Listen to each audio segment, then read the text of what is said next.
Right, we're back, folks. Genuinely really sorry about that. Very little we can do about it on this end, I'm afraid. YouTube runs all. Um, there's nothing wrong with our. I don't know. That's the second time we've gone down tonight, folks. So I do apologise, and I suppose we were doing rightly there. Actually, we're going on. We just hit the art of Canley. I'll wait a wee minute to see if we can get anybody drifting in back into the room. Say hello if you can, folks. I'm really sorry about this, and I don't really know what else to do about it. We're not connecting to YouTube through any kind of secondary doors or anything like that. Any kind of studios or other connect. We're just doing the direct to YouTube, you know. So we do keep getting cut. So say hello if you've joined me, or if you can see me. Smoke them if you've got them, I suppose. Bojack, now we're cooking, Bojack. Thanks for coming back. As I said, that it's awful, isn't it? It's you put in all this work and effort and time, and you pop on it and you just keep getting cut off. And it's not like we're in the midst of horrific weather or anything like that. Hello, David. Thanks for joining us again. I'll give everybody a wee minute or two, hopefully, to get back into the room and catch up with us. We'll have to I must do a wee bit of research into this and see if there's any kind of wee secondary things or backups that we can do. Chaya says shalom again. Hello, Chaya. Thank you for joining us. I do apologize, folks. As I said, there's not much we can do about that, and we're not really too sure why it happens. Yeah, because we keep it pretty simple here, I have to say. I'm gonna have a puff of a cigarette, actually. And but there we go. As I said, Bojack says, still crazy that we can even speak like this from so far away. Technical marvels. I know I've no right to complain at all, do I? Bojack is a technological marvel, and you know, absolutely. I suppose what you call a digital native. Been playing the video games and all since they first came out, and I've been using the internet since, or the World Wide Web since it came online. And it is well, like all things, I suppose it has its benefits and its hazards. Isn't that the way it would be put in Blade Runner? But sometimes I think, in terms of information, I think there's certainly more misinformation than information on the internet.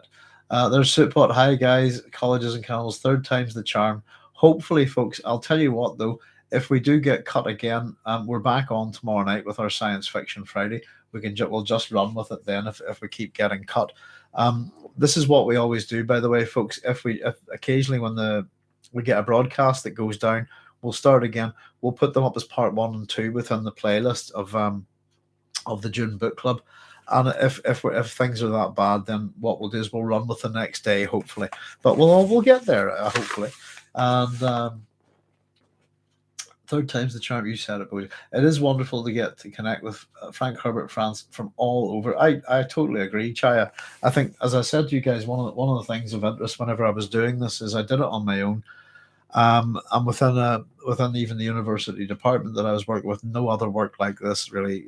There's one guy that did a bit of work on Lord of the Rings, but nobody was really interested. And I suppose it's different now. I've gotten to know Cara Kennedy a bit with.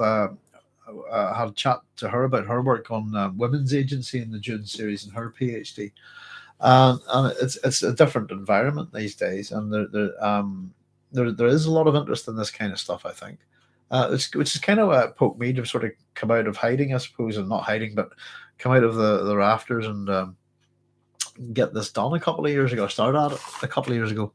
It took me about 6 months to figure out how to do the sound, but I totally agree. It's and at the same time for me, presenting this stuff and even the videos was a way of presenting them to people from all over the world. And I've got some English subtitles in them at the minute, and be nice actually if we can get some subtitles on them from other languages. I think main romance languages and a few others. I think would be lovely. But I've no idea about. I'm a one-man show, and I've really no idea how about going about doing that. You know, but the idea is, I suppose, to make it accessible to as many people as possible, and and who would those people be? It would be Frank Herbert fans and Dune fans. You know, so no, I love this, and as you know, guys, I'm a bit of a misanthrope. I'm not mankind's or humanity's biggest fan, but I actually do like engaging with people this way. and I think it's fun, and I hope you get something out of it. As I said, hope it's not too anal, or too pedantic. But I think it's a great book to pick apart, I have to say. And hopefully most people have found their way back. And if not, as I said, we'll have these in the playlist, and we'll try and knit them together. I don't think there's much. We didn't say anything in that brief few minutes that we were off there. So we had just really hit the fact that the association with laughter, that Piter's laughing again, and that we've this art of Canley brought in. We've also got the use of the words rich, too rich, associations with money, wealth, this kind of thing. And we're starting to get a little bit more detail here. And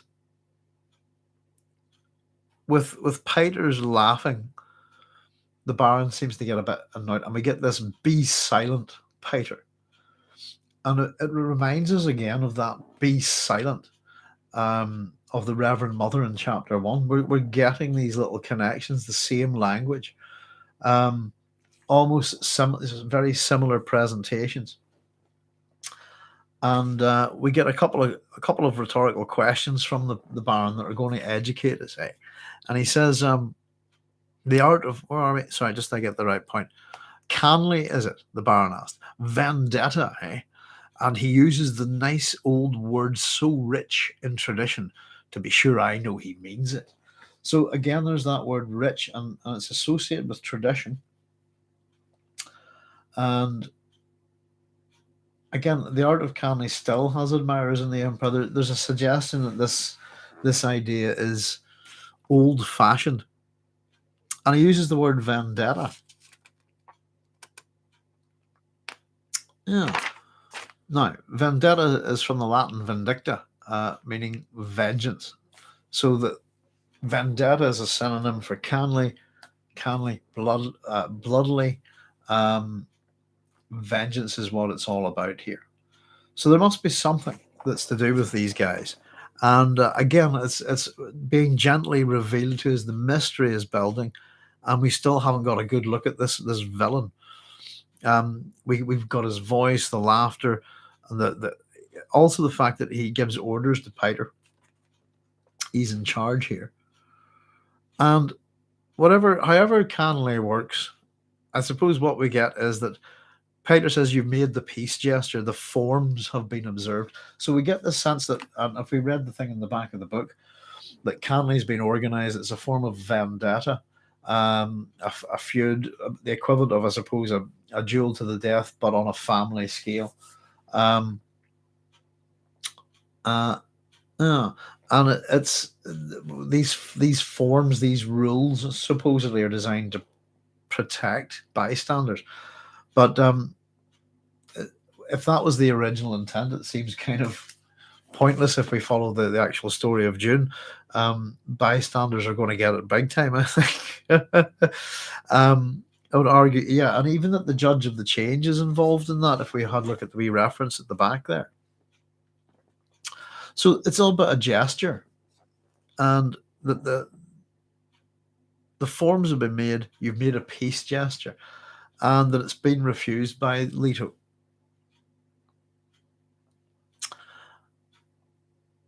And I suppose, offer of peace should be a thing that's considered, but Leto considers the Baron treacherous, I suppose. And we get the next little bit here is really interesting, and it's again, I have to say, from my point of view, the two Mentats in Dune, the Denis Villeneuve, I don't know what happened to their characters, but they're really interesting characters, and I think Piter's a fascinating character. And I thought he was just reduced almost to a figurine or something, just a pale shadow of the character. I'll just catch up with you guys a wee bit as we're all finding us here again. Sorry about the break, folks. Chaya saying it's wonderful to connect with Frank Herbert fans from all over. I think I read that before, Chaya. And David saying, yes, it's always a pleasure to share ideas with very knowledgeable Dune fans. Chaya says, I've started rereading the series in Hebrew, but it loses Frank's beautiful use of language. Somebody was asking me, I think, about, I think they might have been Polish Polish covers by a particular artist the other day, Chaya, and I think I was saying that I've looked at loads and loads of maybe sometimes mix up artists and stuff, but there was a set of Dune novels in Hebrew, and I've put them in my videos and used the images, and in terms of the covers for those books, and it's all six of them. Um, I think that they're really good, and they're kind of based off the David Lynch film. But there's something about them that's I really like them. I have to say, there's some really nice Dune covers from about the world. Um, but yeah, I have to say, I wonder how Dune would read in translation. It's particularly with a lot of these words that are, that again, the words and the different languages and cultures that they come from. There must be some. I don't know how you would translate them, especially in terms of how they've slightly changed or altered over the years, But yeah, reading things and even watching things in different languages, depending on your translation, can greatly change them. And I think though I'm not a big, I wouldn't seek this out too much, I suppose, but where I've noticed bad translations, excuse me, tend to be in the works of things like Jules Verne, um, really. Things like that. They're of a certain time, and I imagine that excuse me, my copy of 20,000 Leagues Under the Sea, for example, is quite old. But at the same time, I think in the modern world, I'm hoping that there are, rather than relying on older translations, that there are a lot more skilled linguists sort of coming and approaching these books. But in particular, things like the Arabian Nights change wildly in terms of translation. And one in particular, I suppose, from my own point of view, is I read the Iliad and the Odyssey quite a lot, and I like to find different translations of it. And yeah, depending on whether it's an attempt to be more poetic or more accurate, these kind of things can widely change the meaning of a set of stories. The worst thing I think that can happen for any translator is an attempt by cultural sanitization by their government, and that can affect things like Aesop's Fables is a good example of that. But yeah, uh, that's right. David says, my first time was reading it in Spanish, but the richness of Frank is mainly in English. Excellent. Colleges and Councils for Art think the art of war to reprise a prior subject. The art of Canley, the art of war, and yeah, and also probably the art of Machiavellian politics, I suppose, as well. Yeah. I mean, the idea, the art of war, as much as the military, and yes, war as an art. I think I mean, what we're getting here is a really Machiavellian plan here. And again, if anybody's not too sure, have a wee look at Machiavelli on Wikipedia. Give you a sense, but his name's become associated with that kind of sneaky, backstabbing kind of politicking, if you like. Often where murder is involved, and Brad saying this vendetta has gone on for generations. They have woeful assassins. Pardon me. I've been able to find the first 5, still looking for Chapter House in Hebrew. China says different translators for different books in the series so far. That might be a bit of a problem with Dune as well, China. I suppose when we talk about for a lot of people, it's a comment that I've made that a lot of people seem to agree with me. What's the problem about the Kevin J. Anderson, Brian Herbert books, and that it's the difference in the authorial voice, if you see what I mean. And it's almost so inconsistent. It'd be like reading a vastly divergent translators. But one of those great ones, I think, is if you ever look into Richard Francis Burton, Captain Sir Richard Francis Burton, and his work on the Arabian Nights, and an attempt to bring a genuine word-for-word translation of this work within Victorian society that saw much that's unpalatable about it. There was another translator working at the time as he was, and his version was going to be a very sanitized and accessible to the public as much as possible kind of version. Both men kind of helped each other, as far as I understand, on their translations, which I always thought was really, really, really good. Actually, it was a really good thing. One kind of presenting a censored version, but doing it for those reasons, and the other wanting to do an uncensored version, and for that reason, I think Richard Francis Burton, because of things like the Arabian Nights and the other work that he would be famous for translating, would be the Kama Sutra, and because of that, he was considered this shocking pornographer in Victorian times, I suppose. Excuse me. Excellent. Yeah, we all get something different out of this book as well, I suppose. So we get it's the sense of revenge, and where did we get to, folks? Let me see. I think we're just about to get a good look at Piter. Yes. Sorry. Yes, something that we get about Piter, and for a Mentat, Piter, for a Mentat, you talk too much, Piter. The Baron said, and he thought, I must do away with that one soon. He has almost outlived his usefulness. And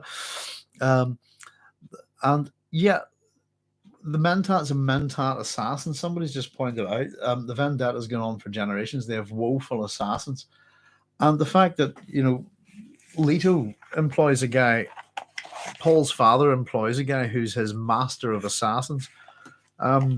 I would be very wary of anybody who ran in assassin circles, I suppose. Here's his equivalent within House Harkonnen, Piter, and we don't have his full name at this point, which we'll have a wee chat about later on. But he is, of course, Piter de Vries. Each house has one of these guys. He's their Mentat, and he's also masters of assassins, this kind of thing. And I suppose it starts to tell us a little bit more about the feudal nature of the universe that we're looking at. But yeah, and again, Piter's a Mentat, and much of the Baron's lesson that we're going to get in a wee bit, as much as we're going to go through the plan first, is to do with Piter and his limitations as a Mentat. And we get this description of him as well. The thing that most people notice about him first, Piter, is his eyes. They're shaded slits of blue within blue. And this is the first kind of hint at this repetitive colouring within the eyes, suggestive of the saturation of the blood by the spice melange, isn't it? And we're also going to get introduced to a few other... We're not going to get introduced too much to melange very much, the mention of the spice here and there, but we are going to get a few of the other science fiction drugs that are featured quite heavily in Dune in this chapter. And this little exchange between the Baron, of course we get this grin, by the way, there's a grimace beneath and these little holes for eyes, and the language that the pair of them are using at this point.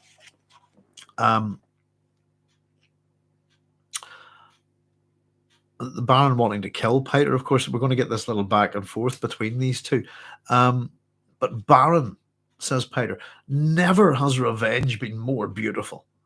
It is to see a plan of the most exquisite treachery to make Leto exchange Caladan for Dune, and without an alternative because the Emperor orders it. How waggish of you. And then again, we get the Baron in a cold voice saying, you have a flux of the mouth, Piter. Piter's talking too much. And I suppose from a point of view earlier, Piter doesn't want to be mouthy because of Feyd. He thinks that Feyd shouldn't be in on this plan. Yet for a plan of such secrecy, he does seem to chat a lot and kind of almost get ready to monologue into his own sense of evil. I think he wouldn't be out of place in a in a sort of pub full of supervillains, if you like, himself. I'm trying to think of a reference there, but I was thinking about the Tick, actually, and the evil midnight bomber, what bombs at midnight. Just the bar for heroes and the bar for sidekicks and no place for villains, if you see what I mean. Sorry, but we get running off on one there, folks. But the idea of revenge being beautiful, the language that Piter's using, it shouldn't be this kind of language, and it's an inversion, really. And it's all of this evil plotting, this revenge, this treachery. It's beautiful. It's exquisite. And again, it gives us a lot of suggestions about Piter's character, and we'll certainly see it that in terms of comparing him to the Baron, he seems to be much worse. And the Baron's quite straightforward about things, and of course they're teasing each other here. And what we get, I suppose, is the little bit of exposition here. That and what we're told is quite important, that Leto has been made to exchange Caladan for Dune. And again, to make, that verb to make, is quite important in a lot of things in Dune. And I point this out, that it's and one other thing is, I'll say that one of these books up here, all about Frank Herbert and his life and his ideas, is known. The book's called The Maker of Dune. And the verb in that sense is very loaded and has a lot of importance in Dune itself, and throughout the Dune series. And I just, in this context, I want you to think of it, that the verb to make, and from Greek, is poiesis. Okay, and if we understand that, just to put it a classicist's head on it, folks, poiesis is to make. And if you want to take I suppose a good analogy is that Shakespeare is the bard, but Homer is the poet. And that puts Shakespeare way down in esteem, if you see what I mean. But to the Greeks, poetry is all literature almost, and it's anything that's made, constructed, and to make something in that sense. So as much as we talk about poetry as being a distinct and separate form of, say, literature outside of, say, prose, drama, these kind of things, to the Greeks it wasn't. All kind of literature's poiesis in a way. If we think about the terms of what we would call mythopoeia, which is world building, so word making, really. So to make is quite an important word, and the use of the word make, maker, making, etc. Have a consideration of it whenever you're thinking about these books, that it has a different meaning entirely, in that sense, that it's got something, there's something meta about it, I think, in Dune, and we'll investigate it as we go. But it is an interesting word. And so in this case, it's the force. Leto's been forced to exchange Caladan for Dune, as the plan suggests, and that there's no alternative for Leto because it's an imperial order. So what we're getting is a bit of a deconstruction of the plan and a bit of exposition from Piter.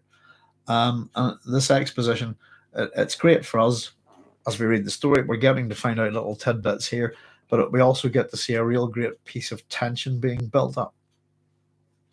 And that tension is going to be interesting, by the way, when we get to the start of the next chapter, but we'll talk about it next time, because we're going to get a different example of tension. And yeah, Piter's a real mouth here, but he's also poking at the Baron, and he's teasing him and trying to make him jealous. The idea is that, I suppose, from their point of view, Baron and Piter came up with this plan. And in particular, Piter's taunting the Baron that he couldn't have done it without him. And this back and forth is kind of interesting, because we're going to learn a little bit about the two here. But the Baron straight outright, and I love this interaction between the two here. And the Baron is just outright says, someday I will have you strangled, Piter. And it's just flat sentence. There's no exclamation. It's just a statement of fact. I'm going to have you strangled. Just based on this interaction. One day it's coming. And I think it's fantastic. And of course, the reaction to Piter is, of a certainty, Baron, enfin. And we get this another little French phrase in there, of course, at the end, at last. But a kind act is never lost. It's almost as if Piter looks forward to his death. And we'll get the sense, by the way, that as a Mentat, he's about to say it, actually. I'm going to backtrack in a wee sentence here, but he says, "Truth without fear surprises the Baron," Piter said. His face drew down into a caricature of a frowning mask. It's the second time we're talking about his face in terms of a mask. And he says, "Aha! But you see, Baron, I know as a Mentat when you will send the executioner. You will hold back just so long as I am useful. To move sooner would be wasteful, and I'm yet of much use." Now we'll come back to that in 1 wee second, folks. But very quickly, we get so that Piter's absolutely certain that the Baron's going to kill him, and to the point where he's pretty sure that he's calculated when it's going to happen, and this sense of, it's blunt honesty, I suppose, to the Baron, but it's gives Piter a degree of latitude here, I think, that only continues to wind the Baron up. So they really are a bit of an odd couple at this point. I'll just catch up with you, see if we have any UV comments there. Colleges and Camels, I'm behind in this video due to my own internet outages, but yes, the wider way of looking at art for the practice of Kami would be tradecraft. Brad saying this was written in the 60s. Piter's surname sounds Dutch, South African to me, and would that be relevant to the era? Oh, well, I was going to get to Piter's name in a wee bit. Every name in this is, Piter is named after Hugo de Vries. It's simple as that. The Peter, that kind of thing might have a little bit of a, but he's let's see, I'll have a few scribbles on. I have some wee footnotes on him and so forth, and let me just see, within the PhD somewhere. So I have it we set up here that we can there it is. Let's see, just to see what we see. No, actually, because Hugo de Vries, we're talking about, let's just say it's in the event of Gregor Mendel's work on discontinuous inheritance, which is Mendelian inheritance, which was subsequently rediscovered by the likes of Carl Erik Correns and Hugo de Vries, who's later famous for his work on mutation. So I was just having a wee quick look to see if we have anything in terms of our notes. Just, yeah. So Hugo de Vries, we're going to have a few other names for you within Dune that are they're directly linked to scientists who are either involved in evolution or genetics, biology, this kind of thing, or ecology. So, for example, the Tansley effect that you'll hear Leah Kynes talk about is connected to a real scientist as well. So written in the 60s, Piter name sounds like Dutch, South Africa. Yeah, it's a Dutch name. And it is relevant. So de Vries, let me very quickly, it's Hugo Marie de Vries from 1848 to 1935, who's a Dutch botanist, really famous for his work on mutation. But his work in particular is the rediscovery of Gregor Mendel's work. If you have a wee look into it, he kind of did some work after knowing about Mendel and didn't put his name to it. So a bit of scientific plagiarism, but his work on mutation is what de Vries is famous for. So yeah. Sorry, I jumped ahead a wee bit there, but that's who he's named after. And as I said, it might not seem obvious, some of these things as we go, but we'll encounter a whole bunch of other scientists and stuff who there's real world names and real world ideas built into Dune, and it's stuff that's definitely, I would say, it's more of a product of the 50s, and even stuff that's emerged out of, particularly with the environmental message, the stuff that Frank Herbert looks at is stuff that's emerged out of the Dust Bowl period in America. And if you look at the Dust Bowl harvesters, wheat, and there's your Dune combine harvester, Dune's, the harvesting, the effects of the use of the combine harvester on overproduction of wheat in America is pretty much what caused the Dust Bowl. And that'll link you into Paul Bigelow Sears. And Sears's work links to Samuel Butler's work, and Samuel Butler's work links to we've just seen de Vries and Mendel and all of these guys as well. Yeah, we got evolution and ecology. Where now we just hit, yeah. So and of course, so we were just talking about so we're just talking about Piter, and Piter is going to become a lesson. But here we go, folks. This is the time for our. It's the arrival of our science fiction drugs, and simply put, we get this phrase from the Piter's behavior is a bit baffling to the Baron, that he basically asks him the equivalent of, "Are you on drugs, Piter?" And he says, "Have you been chewing verite or simuta?" And so, of course, let's take a wee quick look at this. I've got a wee bit of science fiction drugs here. Pardon me. Now, breaking up the language, we have two drugs mentioned. One is verite, if we're pronouncing it, or verite, if we like. And we're told that it's one of the Ikaz will-destroying narcotics. So it destroys your will, and we're told that this drug renders a person incapable of falsehood. So it probably comes from the word veritas, which is Latin for truth. And Veritas is a Roman goddess of truth as well. She'd be she's she's a daughter of Saturn in the Roman pantheon, or Kronos in the Greek, I suppose, daughter of a Titan.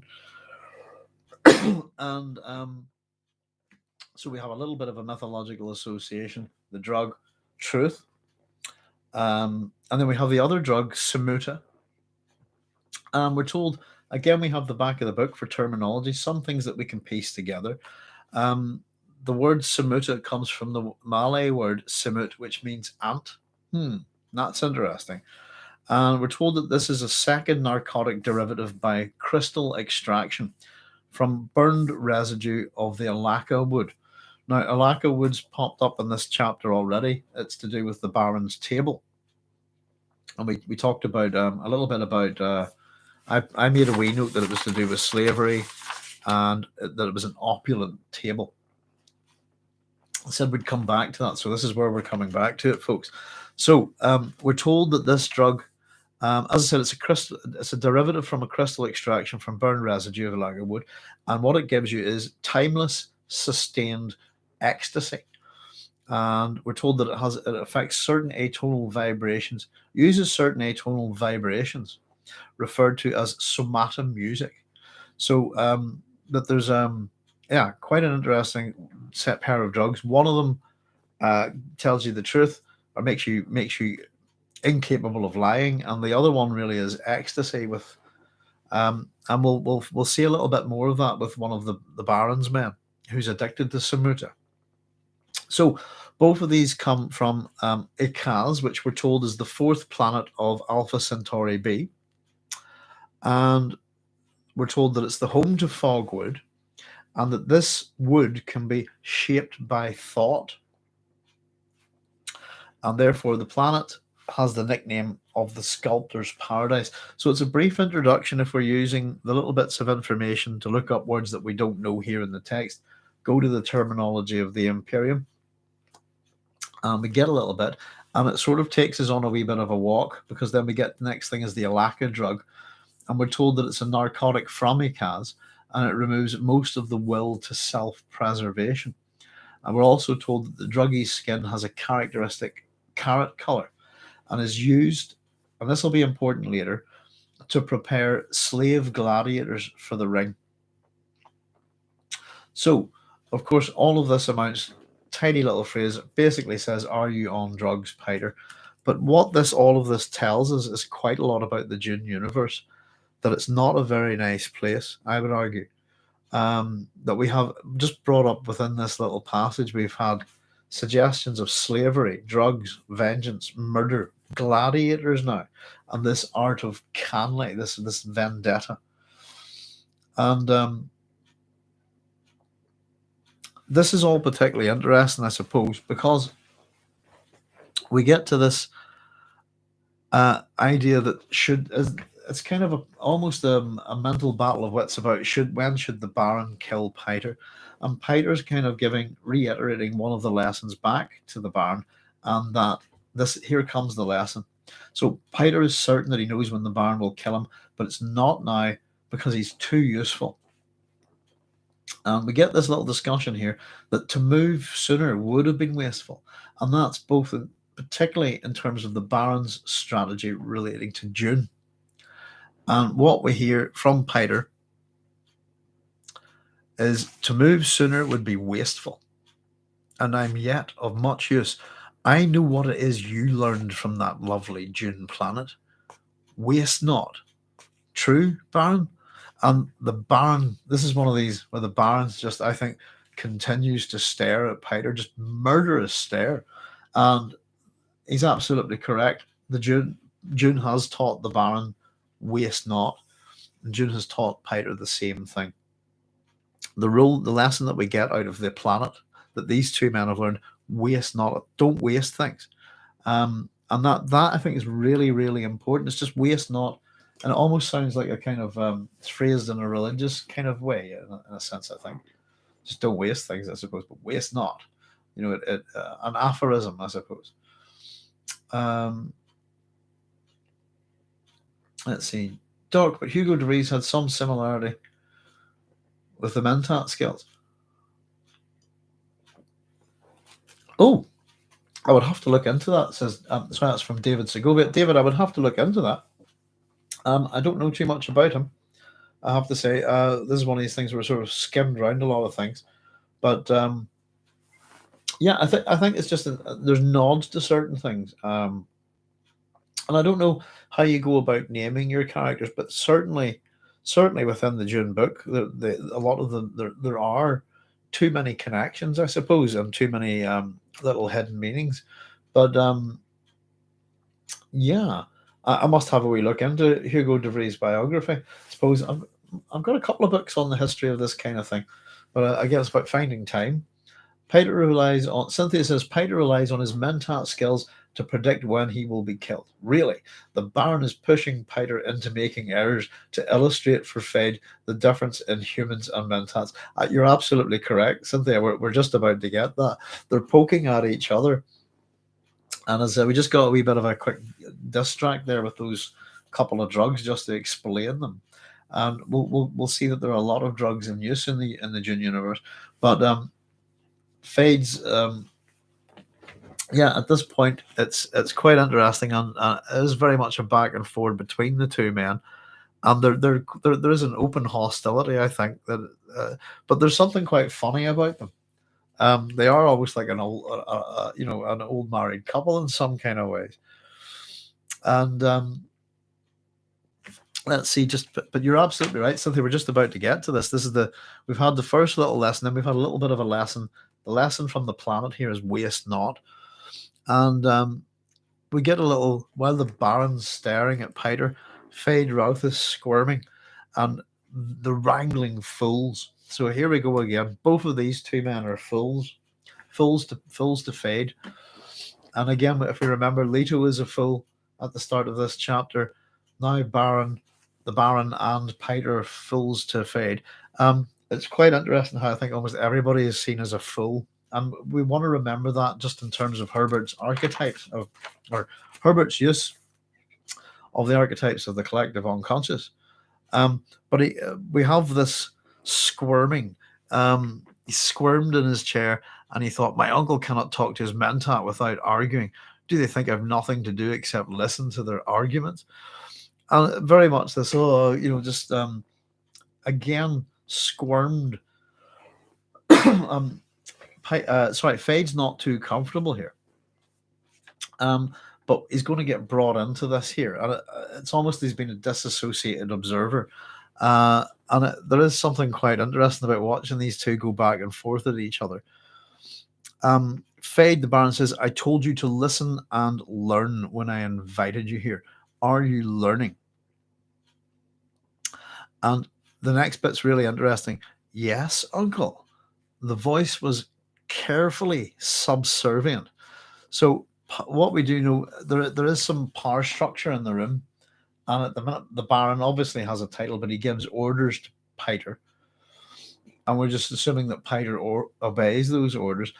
Feyd is very carefully subservient. He knows his place here. And we get a little bit of a, as I said,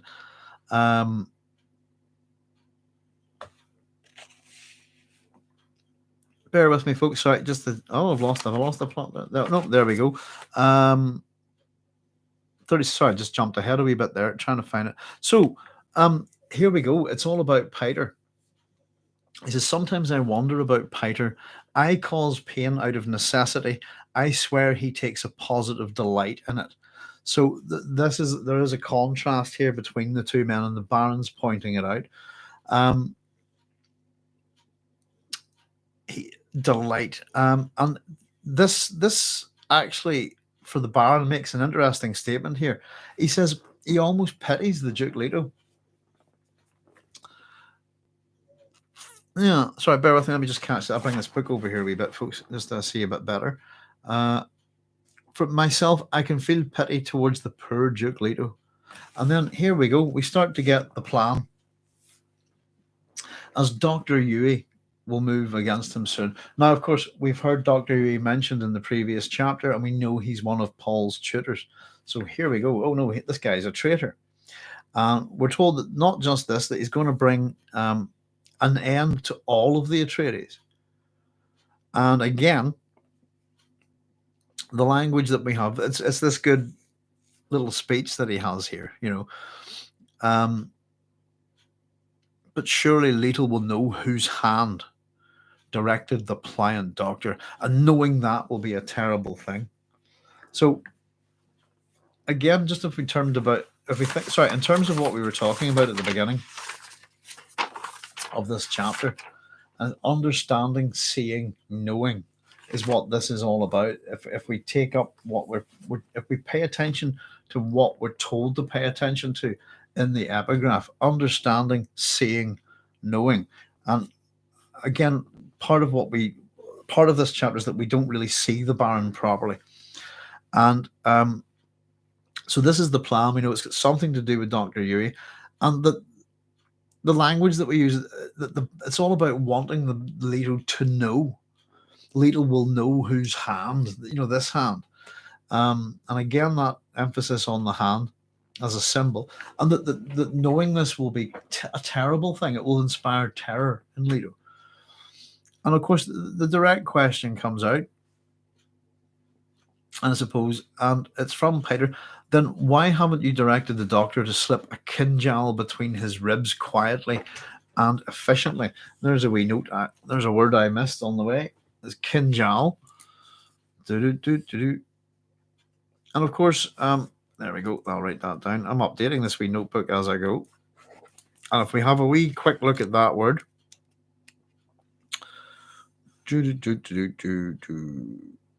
Kinjal is a double-bladed short sword or long knife with about 20 centimeters of slightly curved blade. So there we go. So it's a nasty little short sword. Short sword, long knife, take your pick. So, and again, it's an exotic sounding thing, but we don't know quite what that is. And I dare say it probably has a real world meaning, possibly. And all sorts of names for weapons all over the world. Let's find out. There we go. So I've got look at something that says borrowed from the Russian doublet khanjar, which is a dagger or a poignard or a stabbing weapon. There we go. A kanjali or kinzal, when transliterating Russian, is a double-edged dagger, often with a single offset groove of each face of the blade, similar to a gladius, a Scottish dirk, or a Greek xiphos. Well, there we go. So from Adigi, Alchemist, Circassian, Georgian, and Russian we have there. There we go. So again, we've got in a real world cultural terms for all sorts of things here if we pay attention to it a wee bit. And as I said, some of this isn't in the terminology of the Imperium at all, which is a bit sad. So we might have to go looking, Let's see. Damn, we are going deep, Mouse Tag 87. Checking in the right memento. Cheers. Oh, no, well, I said I didn't know really how to go about this, Mouse, so I thought annotating the heck out of it and just sort of talking about it and discussing and see what we could find out and what pops up. But especially when Herbert goes to such detail, with the use of color pairings, all of these kind of things, these archetypes and stuff. Yeah, I think the devil's in the detail, isn't it? I wrote just before the dropout that the Baron is the kind of person who always sees himself as the smartest man in the room. So of course there are so many fools according to him. Yeah. Um, David says, Doc, I get lost. What is the meaning of the hand? Something related to young. Oh, okay. Paul had his hand in the trap. The Baron had his hand over the trap, I think. Yeah. So no, it's just to do with symbology and I suppose mythology. Let's see, just having a wee quick look. And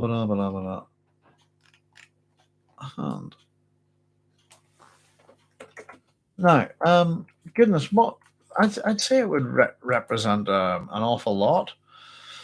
Let me have a wee look just to see what Wikipedia gives us. I would probably evolution, additional images, variation, cultural significance, and clinical.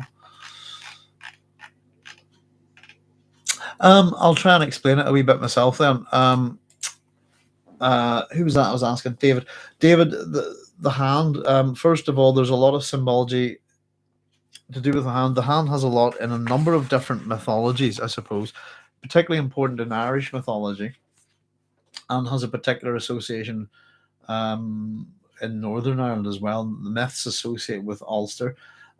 We have a guy with a severed hand from mythology called Muad'Dib, and I suppose within the Dune universe itself, the hand, the hand that rocks the cradle, this kind of thing, it's a symbol of power and agency. And of course, we were talking previously that Paul has his right hand in the box for the Gom Jabbar, but actually injures his left hand with his 4 fingerprints and digs them into his hand. So that the Gom Jabbar test isn't without pain or injury to his hand. And even if you'll see the hand in a fair amount of imagery within the David Lynch version, but within the Dune universe, the planet Arrakis has 2 moons, and one of them has the mouse shadow is the main geographic feature on that moon. Is meant to be Muad'Dib. The other moon has a hand on it. So the hand, I suppose, there's all sorts of things about it if you think about it. Let me see. Can we hand symbolism? There we go. Let's see. Somebody maybe just give us a wee bit of quick. There's tons. I think. Somebody was talking about the orcs of the white hand the other day. Folded. Yes. Sorry. There's just far too many things to do with hands here. It's rich and varied. Represents amity, authority, benediction, construction, divine grace, divine presence, faith, force, greeting, honor, labors, etc., etc. Hands made of the hand of God. This kind of, in Jung's opinion. Oh, here we go. This might be interesting. I'm not too sure on the source material. In Jung's opinion, the hand is endowed with a generative significance. In alchemical images, the king's left hand grasping the queen's left hand may, excuse me, refer to unconscious. Excuse me, folks, I'm sneezing. Bear with me a wee second.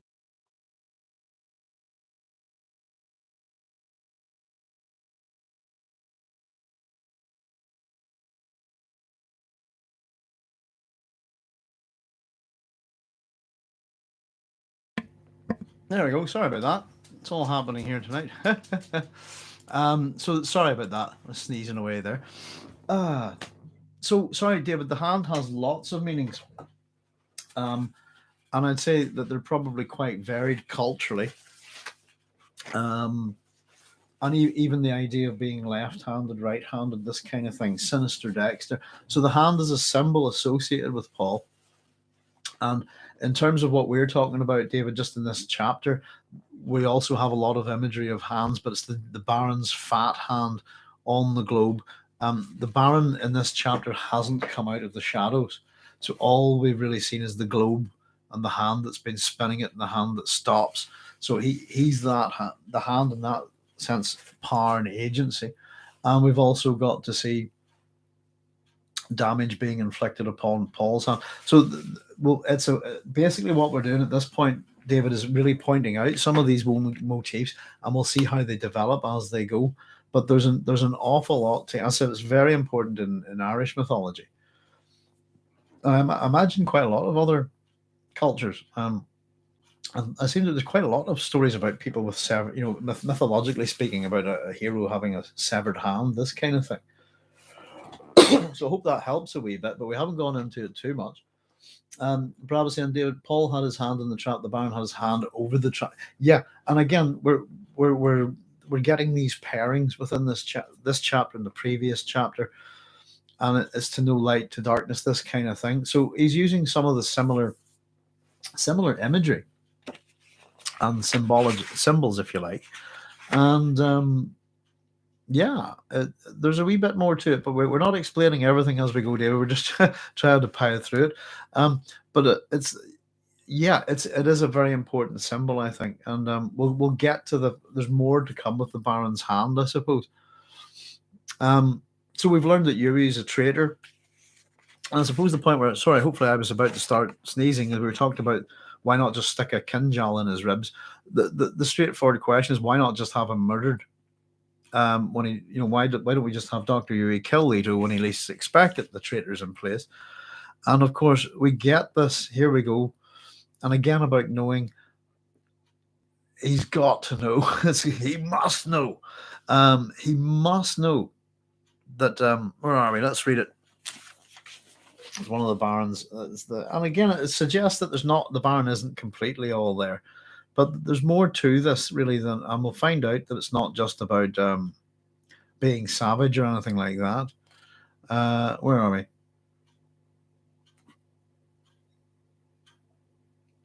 Yeah, the Duke must know when I encompass his doom, the Baron said, and the other great houses must learn of it.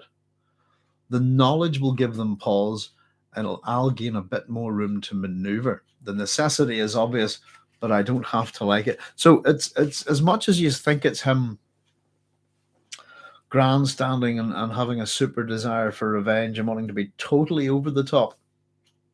There's a reason for it, and I suppose it's to do with appearances of and it's meant to represent a level of threat to the other great houses of the Landsrat.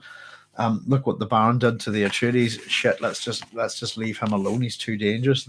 So there's intent about how it appears. And as much as we'll find out that it's not particularly secret, there are certain things that he doesn't want to give away. So we get a little bit of comment here from Piter. Oh, there is this, yeah, was that a guy who cut his hand off to win a race to an island or ownership of it? That's one of the stories, as far as I know.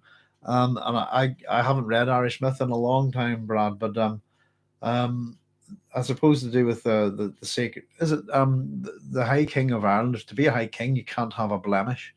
But I think Muad'Dib is the. Let me see if I'm spelling it right.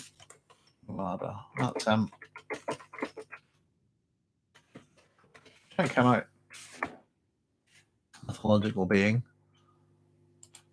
But we've different waves of mythologies, if you like.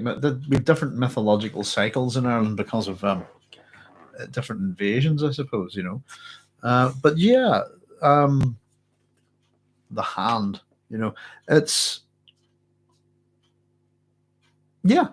I'll look into that. I'll see what I can do if I can. I'll do a wee run around some of my get some of my archaeology books and stuff out and see what we can find. Yeah, and at the same time, open hand, closed fist, these kind of things. Hands could be suggestive as well. If you think about how we, peaceful, how we greet each other, this kind of thing, gestures and stuff like that. Right, now let's see, where were we? So yeah, about room to maneuver, and we get a little bit more of the plan here. Already you have the Emperor's eye on you. This is Piter, sneering at the Baron. You move too boldly. One day the Emperor will send a legion or two of his Sardicar down here onto Gidi Prime, and that'll be an end to the Baron Vladimir Harkonnen. And we get this little back and forth again.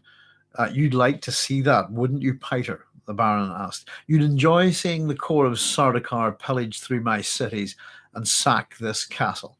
You'd truly enjoy that. Um, and of course, does the Baron need to ask? You get this bizarre little back and forth again where they're poking at each other. And I did a wee bit of work here on this, folks, just very quickly to stop at Gidi Prime. So we get a name for the Baron's planet, his home. And we get, again, this mention of the Sardacar. And that's just, I ended up scribbling. Let me see this. I ended up scribbling all sorts of stuff about this down, just as I found out various bits and pieces, and it went all over the place. So I'll run through the Gidi Prime thing first, just to explain a wee bit about that for all of us who like our details. Gidi Prime is meant to be the planet Ophiuchi Beta. Okay, so which is about 81.8 light years from Earth. And Ophiuchus is the serpent bearer in Greek mythology, is the god Apollo, who's bearing the snake Python. So that's who the serpent bearer is. And I was just sort of putting about a wee bit of Ophiuchi A, sorry, is the star Razelhaig, which is a binary star, and is known as the head of the serpent collector. Now, let's see, Gidi Prime. So the real name of that star is actually Cabal-Rai, if I'm pronouncing it correctly. And Cabal-Rai is the dog of the shepherd. So sometimes there are, I think, myths associated with stars and various planets within Dune. And I tend to have a wee look just to see. We were talking about Arrakis and the myth, the Arabian myth of the mother of the camels and the mother and the wolves and so on. So I would argue that there's probably not always the case, but it's just a wee bit of interest to look these things up. But in that case, it still has an association with the god Apollo, which of course Paul is slightly based on. The other wee comment here is about the Sardicar. So this is this term comes from the Persian Sarbadar, and the Sarbadars were a real thing. And my understanding is in Persian that the name means head on gallows, which is quite interesting.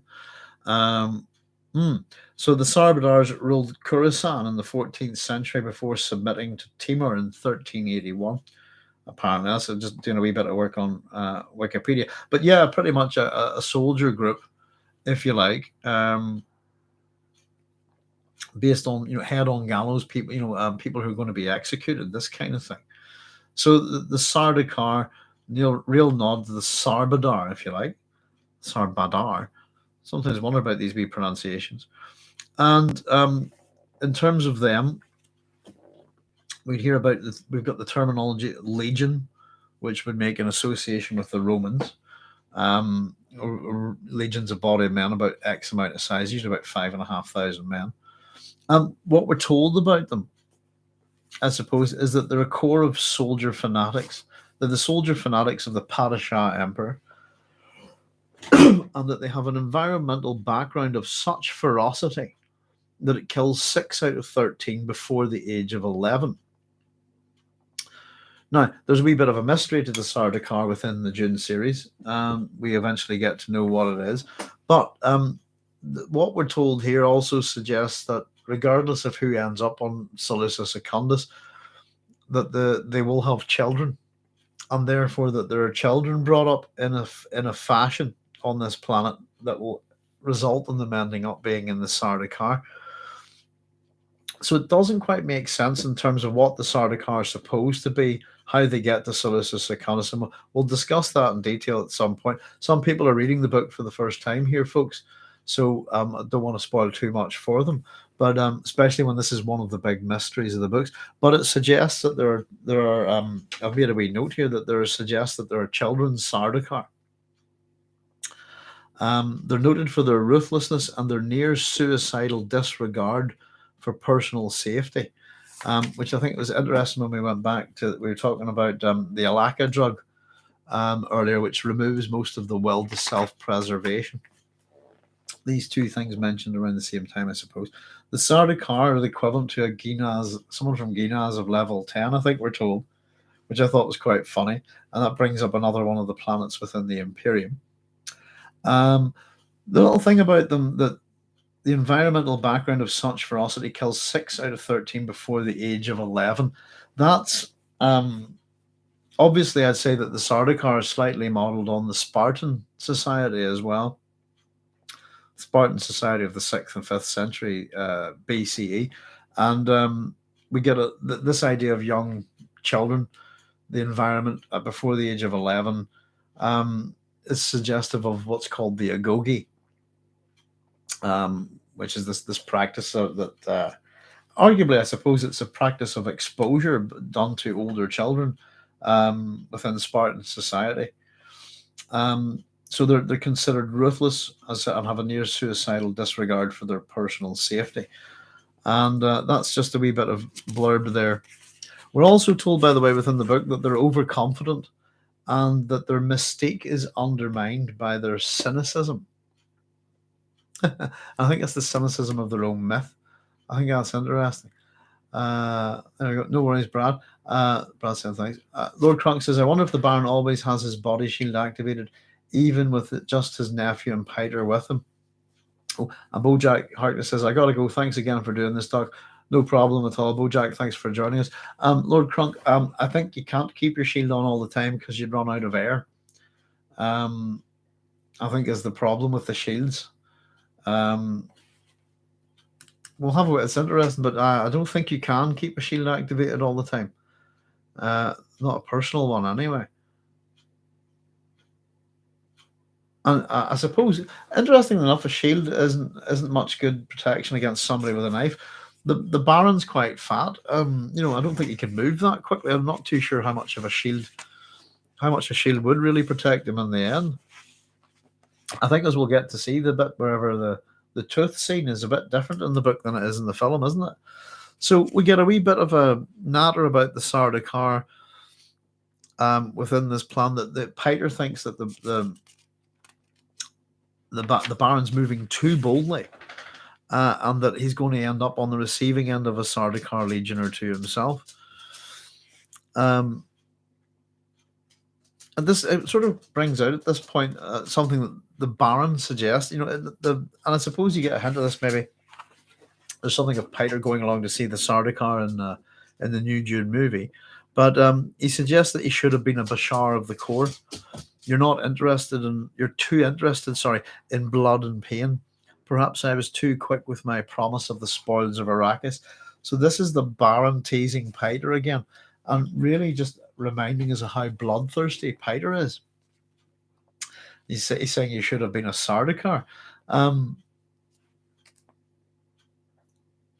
as I've made a wee note here, that knowing that Piter, I think Cynthia pointed this out earlier, they're having a pop at each other, but there's a reason for it. Knowing that Piter would enjoy his downfall, I've made a wee note that the Baron is winding him up. And he's too quick with my promise of the spoils of Arrakis. He's offered something to Piter, and we get a reaction from Piter here. And we get another wee thing about Piter. And again, just to point out the language in relation to the Baron and Piter, I suppose, as we go. But we get Piter took 5 curiously mincing steps into the room and stopped directly behind Feyd-Rautha. There was a tight air of tension in the room, and the youth looked up at Piter with a worried frown. So the language here, previously Piter has been described as effeminate. Here we have the term mincing. So I've just put we note here, just in terms of how Piter and the Baron are presented in terms of homosexuality, language associated with that. We're going to see the language associated with the Baron as well, but mincing is certainly a suggestive term, and it's an odd term here. It's supposed to, I suppose you could either take it that it's a term that we would associate with homosexuality, and in terms of the Baron and Piter being almost flip sides of that coin. And it's a derogatory term, I would say, but you can either take it or he's over exaggerating, because Piter is really mucking around quite a bit here with the Baron. He's really playing games. And I suppose the whole they're both a hyperbolic pair, aren't they? They like it over the top, I suppose. They like the grandiose, and even the language of their vengeances. That they love the beautiful, exquisite, this kind of thing. Not the kind of language, therefore, that fits with the nature of these men's intellect and the way they're going back and forth and so on. So I've just made a wee note in terms of Herbert and homosexuality. We'll see that as we go through the book, and it's something to explore. Particularly in how we present villainy, I suppose. So Piter's reward. Oh, hang on. Sorry, I've jumped forward a wee step here. So the reaction from Piter here, we're getting tension built up again. And as I said, it'll be interesting in terms of how we look at tension with the Bene Gesserit in the next chapter.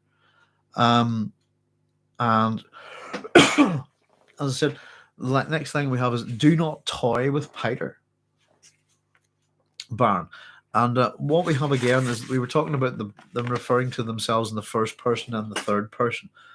So how Piter's laughter, his words, how he's kind of trying to imitate and then go past the Baron in terms of behavior, I suppose. So do not toy with Piter, Baron. You promised me the Lady Jessica. You promised her to me. And Piter's reward, therefore, that tells us quite a lot, is to be given the Lady Jessica, as promised, and suggestive that she will be his property.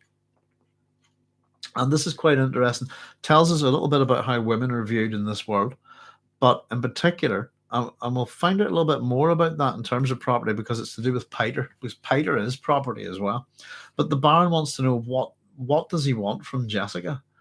The suggestion, I think, and we'll get to it, is that the Baron, I think, the Baron's I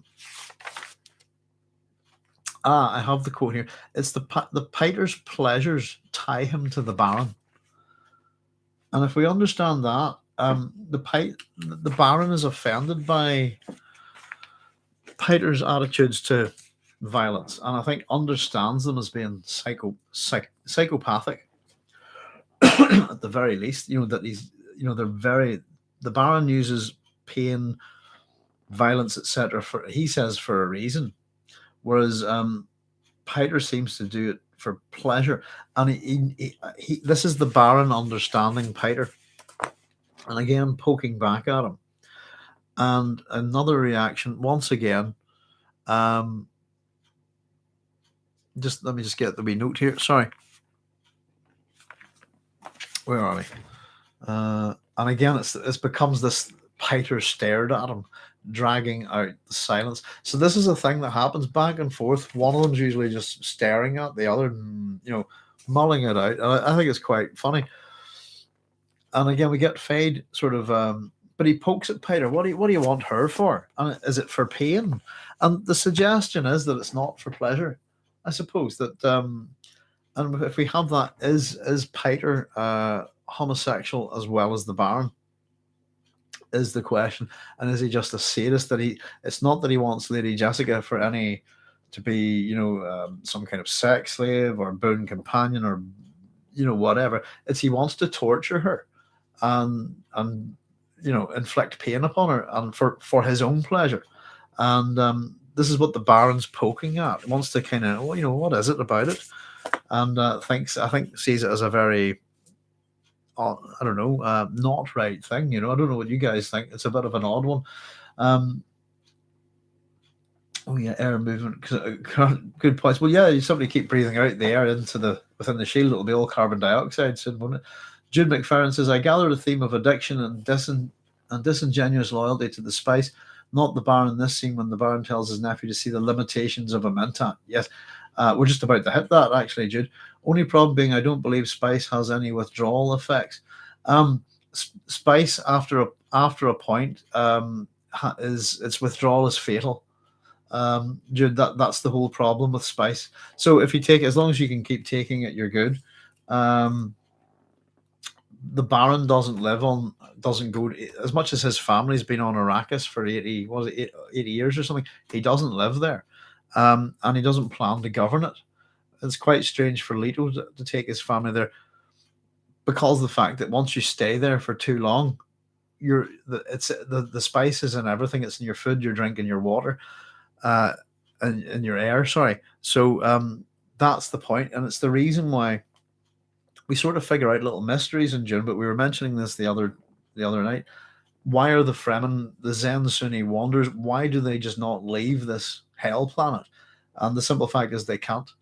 Um, Anyone who's lived on Arrakis long enough must take a piece of the planet with them, I suppose, in order to survive. And it's the reason why much later on, the withdrawal of spice by the God Emperor, for example, has catastrophic, results throughout the Imperium. But bottom line is, spice is so wonderful and all of that stuff. But after long, its withdrawal effect is fatal. Unfortunately, that's the main.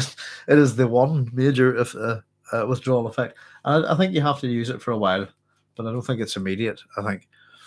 But a lot of the drugs are pretty heavy and bad in June. I have to say they're a bit strange.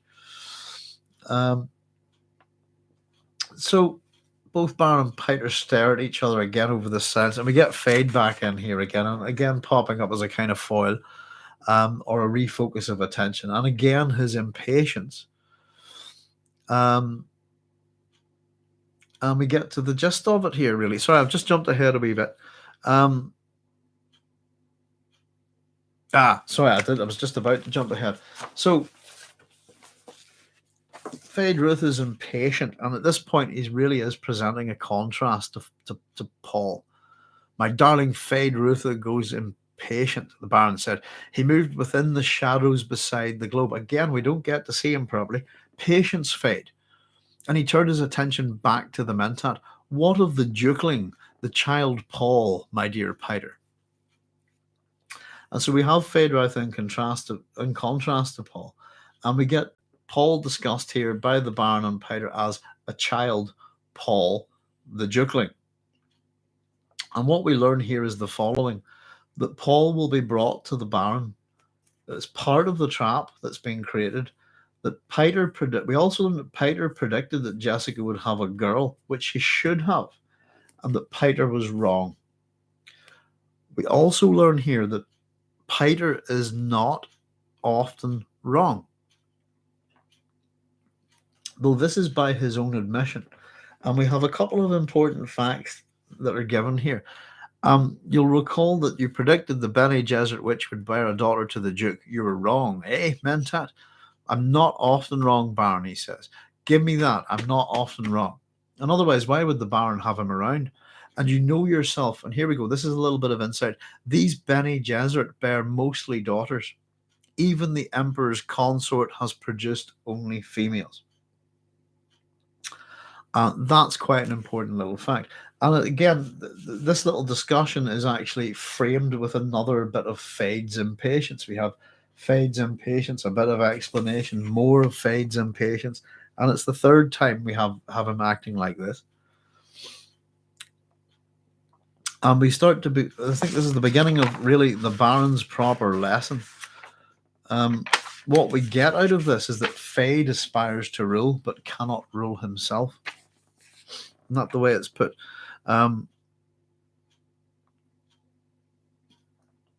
Yes, listen to my nephew, the Baron said. He aspires to rule my barony, yet he cannot rule himself. And again, great contrast to Paul, who has this level of control and self-discipline. And here we go. This is where the Baron's lesson begins. Have you observed our good Mentat? You should have learned something from this exchange. So this point out, they're poking at each other. The Baron just, what I suppose, it's hard to fathom Piter's motivations, except maybe it's just good to be alive, and let's poke at the guy while we can. But from the Baron's point of view, a lot of this has been deliberate, and he is absolutely winding his Mentat up, and this is the whole reason for it. We find out a little bit more about this, and that I suppose we get in a sense that hopefully, let me just see here, that Feyd is here because he's being groomed for power. Sorry, I'll just bring this book over here a wee bit. That might make life a bit easier for us, folks. But let's see. And we get a wee bit of an explanation here. I summoned, well, the Baron stirred beside the globe, a shadow amongst shadows. Again, he's not been revealed to us. Well then, Feyd-Rautha Harkonnen gives him his full name. I summoned you here hoping to teach you a bit of wisdom. Have you observed our good Mentat? You should have learned something from this exchange. And of course, we get a most efficient Mentat fighter. But, and here's the but, he consumes too much spice, eats it like candy. Look at his eyes. He might have come directly from the Arrakis labour pool. Efficient fighter, but he's still emotional and prone to passionate outbursts. Efficient fighter, but he can still err. And what we've had is quite a bit of, yes, the fighter seems to be quite prone to emotional outbursts. And one of the reasons that the Baron's been poking at him, really, I suppose, is to demonstrate this to Feyd. He's a very efficient, very good Mentat. He eats too much spice, consumes it like candy. Another term for another time the Baron uses terminology to do with sweets, toys, candy, this kind of thing. And what we simply get is that this lesson from the Baron is all about understanding the limitations of a Mentat. You can impair a Mentat's efficiency with criticism. And I think this is quite funny. I don't know about you guys, but you can basically, these Mentats are emotional wrecks, according to the Baron. All you got to do is go up and give them a bit of personal criticism, and it'll wind them up that much. Is the sense that you get here that it'll affect their ability to function as a Mentat. And even to the point where Piter, this is actually a bit meta in this way. Piter spoke in a low, sullen tone. Did you call me in here to impair my efficiency with criticism, Baron? And I think it's hilarious. The way that the Mentat works is that you can just go in and let them have a bad day, really go in and just get them down a bit and it'll totally mess with them. And we'll see that there's a level of this in their intrigue, in the trap, that's designed to mess with for Howard and how he thinks.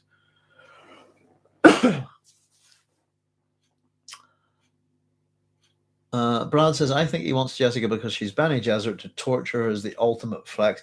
Yeah, I think, and it's also probably, as we'll find out, something to do with Dr. Yui's wife, and is that he's probably looking for another Bene Gesserit to practice on, I think. But it is torture's his thing, and to break someone with the ultimate self-control reminds me of Twitter, says yes, indeed. Oh dear. So the other thing that we get, the next wee thing that we get, and I think is from Piter, and again, it just comes out naturally in the discussion. Are you going to replace me already? This kind of thing. And what we figure out is, replace you? Why, Piter? Where could I find another Mentat with your cunning and venom? And I think it's almost a rhetorical question. The Baron would know rightly where he got Piter, and of course the Piter knows this and replies quite bluntly, in the same place that you found me. And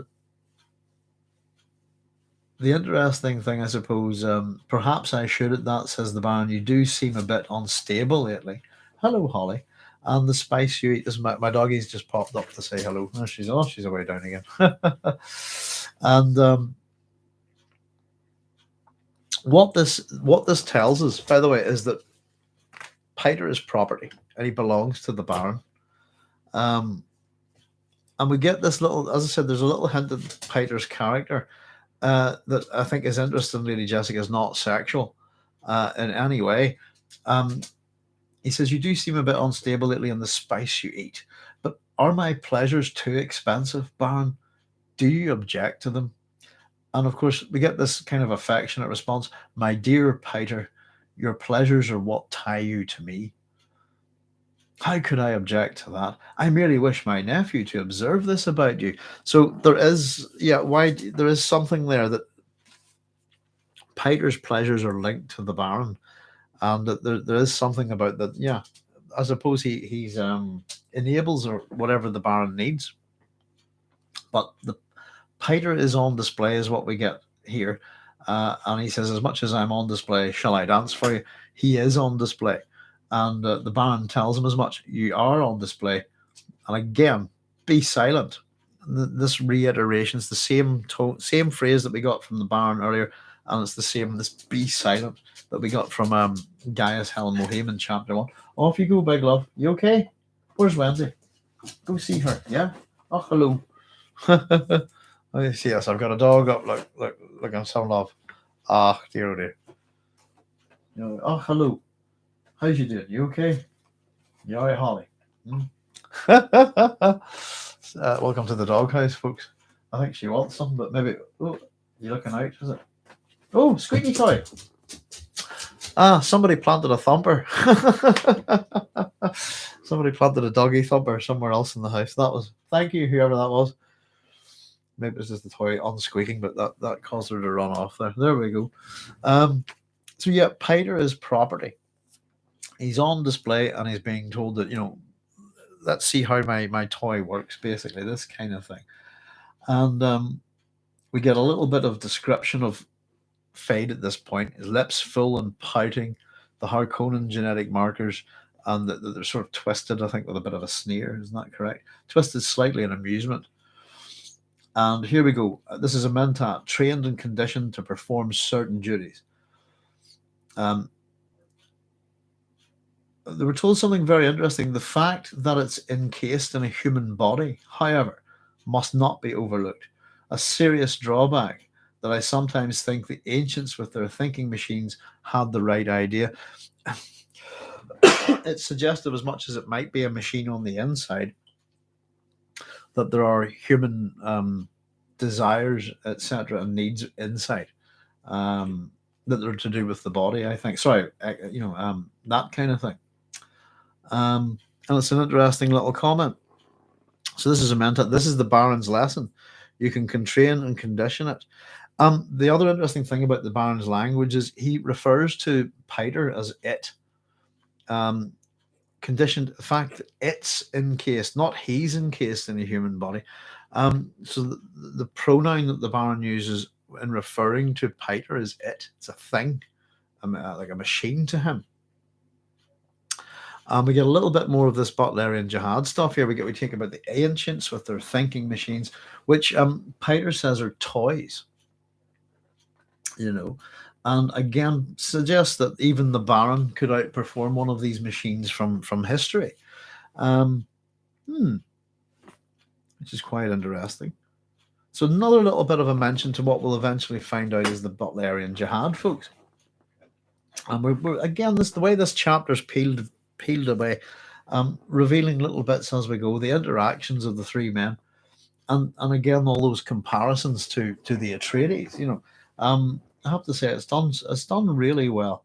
I think this is just the way the action and the exposition, the narrative of the story, what's happening, how we're setting up our pieces on the board, if you like. Herbert does this so well, and he's subtle in it. And it really just leads us, just keeps teasing us with a little bit of information more. So apparently the Baron's so smart that even he could outthink an ancient machine. Pardon me. Which is suggested that I would say that the Baron's pretty smart. So at this point, what we have is that the Baron basically tells Piter to outline the whole plan against House Atreides and then to function as a Mentat for him and Feyd. We get another reiteration from Piter that perhaps Feyd shouldn't really be hearing all of this. These are is that correct? Hang on, just let me see. Yes, Baron, I've warned you not to trust one so young with this information. My observation of, and whatever his observation of was about, we don't get to hear it. He's shut down by the Baron again. I'll be the judge of this. I give you an order, Mentat. Perform one of your various functions. So be it. So Piter takes orders. Piter is property. Piter is probably psychopathic and is considered some kind of machine in a human body, in a sense, and has the weaknesses of a human body. So again, what we're learning, the Baron's lesson to Feyd is all about a Mentat. We're getting the same lesson. And so again, and we get a little shift. Peter still thinks Feyd's too young for this information, but the Baron overrides him here. And here we go. This is the plan of House Harkonnen. This is the details. So just running through it, what we've got. In a few days' standard, the entire household of the Duke Leader will embark on a spacing guild liner for Arrakis. The guild will deposit them at the city of Arrakeen rather than at our city of Carthag. The Duke's Mentat Feyd-Rautha will have concluded rightly that Arrakeen is easier to defend. So what we get, just the facts. In a few days, the Atreides are moving there.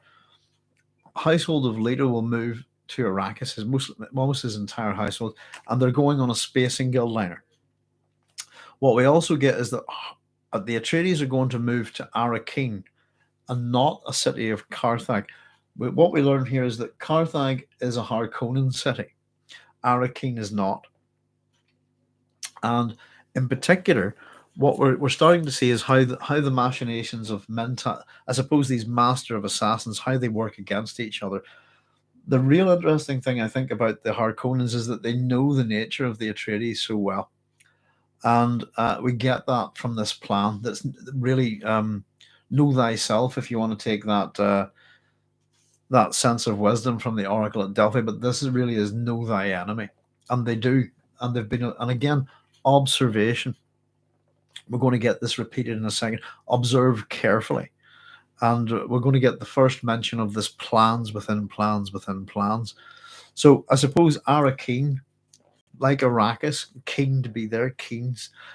Carthag is an obvious nod to Carthage, I think, as well, with all that might imply. And yeah, the Carthaginians, and I suppose going all the way back, the Carthaginian wars with Rome. Carthage would be modern day Tunis, isn't it? I think. Get all sorts of mythological associations with that city as well. So I suppose Dido and Aeneas and things like that. But it's a Harkonnen city. Because it's a Harkonnen city, and they're kind of working in the Atreides' head. They wouldn't move there, so we know that. So let's do things here. This kind of thing. So that understanding the Atreides' mentality by the Harkonnens is actually letting the trap get more and more intricate and I suppose viable. So the Duke's Mentat will therefore think that Arrakeen is easier to defend. So they're understanding that certain things will work on in Thufir's mind, and that they intend to go with that understanding that he's predictable, I suppose. And of course, here we go. Listen carefully, Feyd, the Baron said. Observe the plans within plans within plans. So this is the first time we get to hear this. And plans within plans within plans is a very common motif within the Dune series. It's a recurring thing, and it's to do with reiteration, and it's very, very deliberate. So it's good that we've talked a few things where we've blue eyes within the blue within blue as we get to the eyes of a bat. And it's again a kind of a rhetorical device as well in terms of enforcing ideas into the reader. And at this point, what we do figure is we get a little moment from Feyd. And finally, he's not, jittery and bored and restless and listless. We get Feyd-Rautha nodded, thinking, this is more like it. The old monster is letting me in on secret things at last. He must really mean for me to be his heir. And we get this just before Peter discusses these several tangential possibilities. So from that point, I suppose, where we've been talking about Paul as the ducal heir for Castle Caladan, this is kind of Feyd's moment of realization, where he's going to be the heir of Gidi Prime, the Baron's heir. And the old monster, as he calls him, by the way, is quite poignant. And so it puts Feyd in a kind of where we've been having these kind of almost parallel lives, in a sense, parallel worlds, parallel lives in terms of how we look at the Atreides and the Harkonnen. We are going to find that they're not too different at all. Ultimately, there's the nature of the individuals in terms of sadism and this kind of thing is one thing, but their actual methodology of how they rule is very, very similar. So let's see. So the tangential possibilities that we learn of, what are they?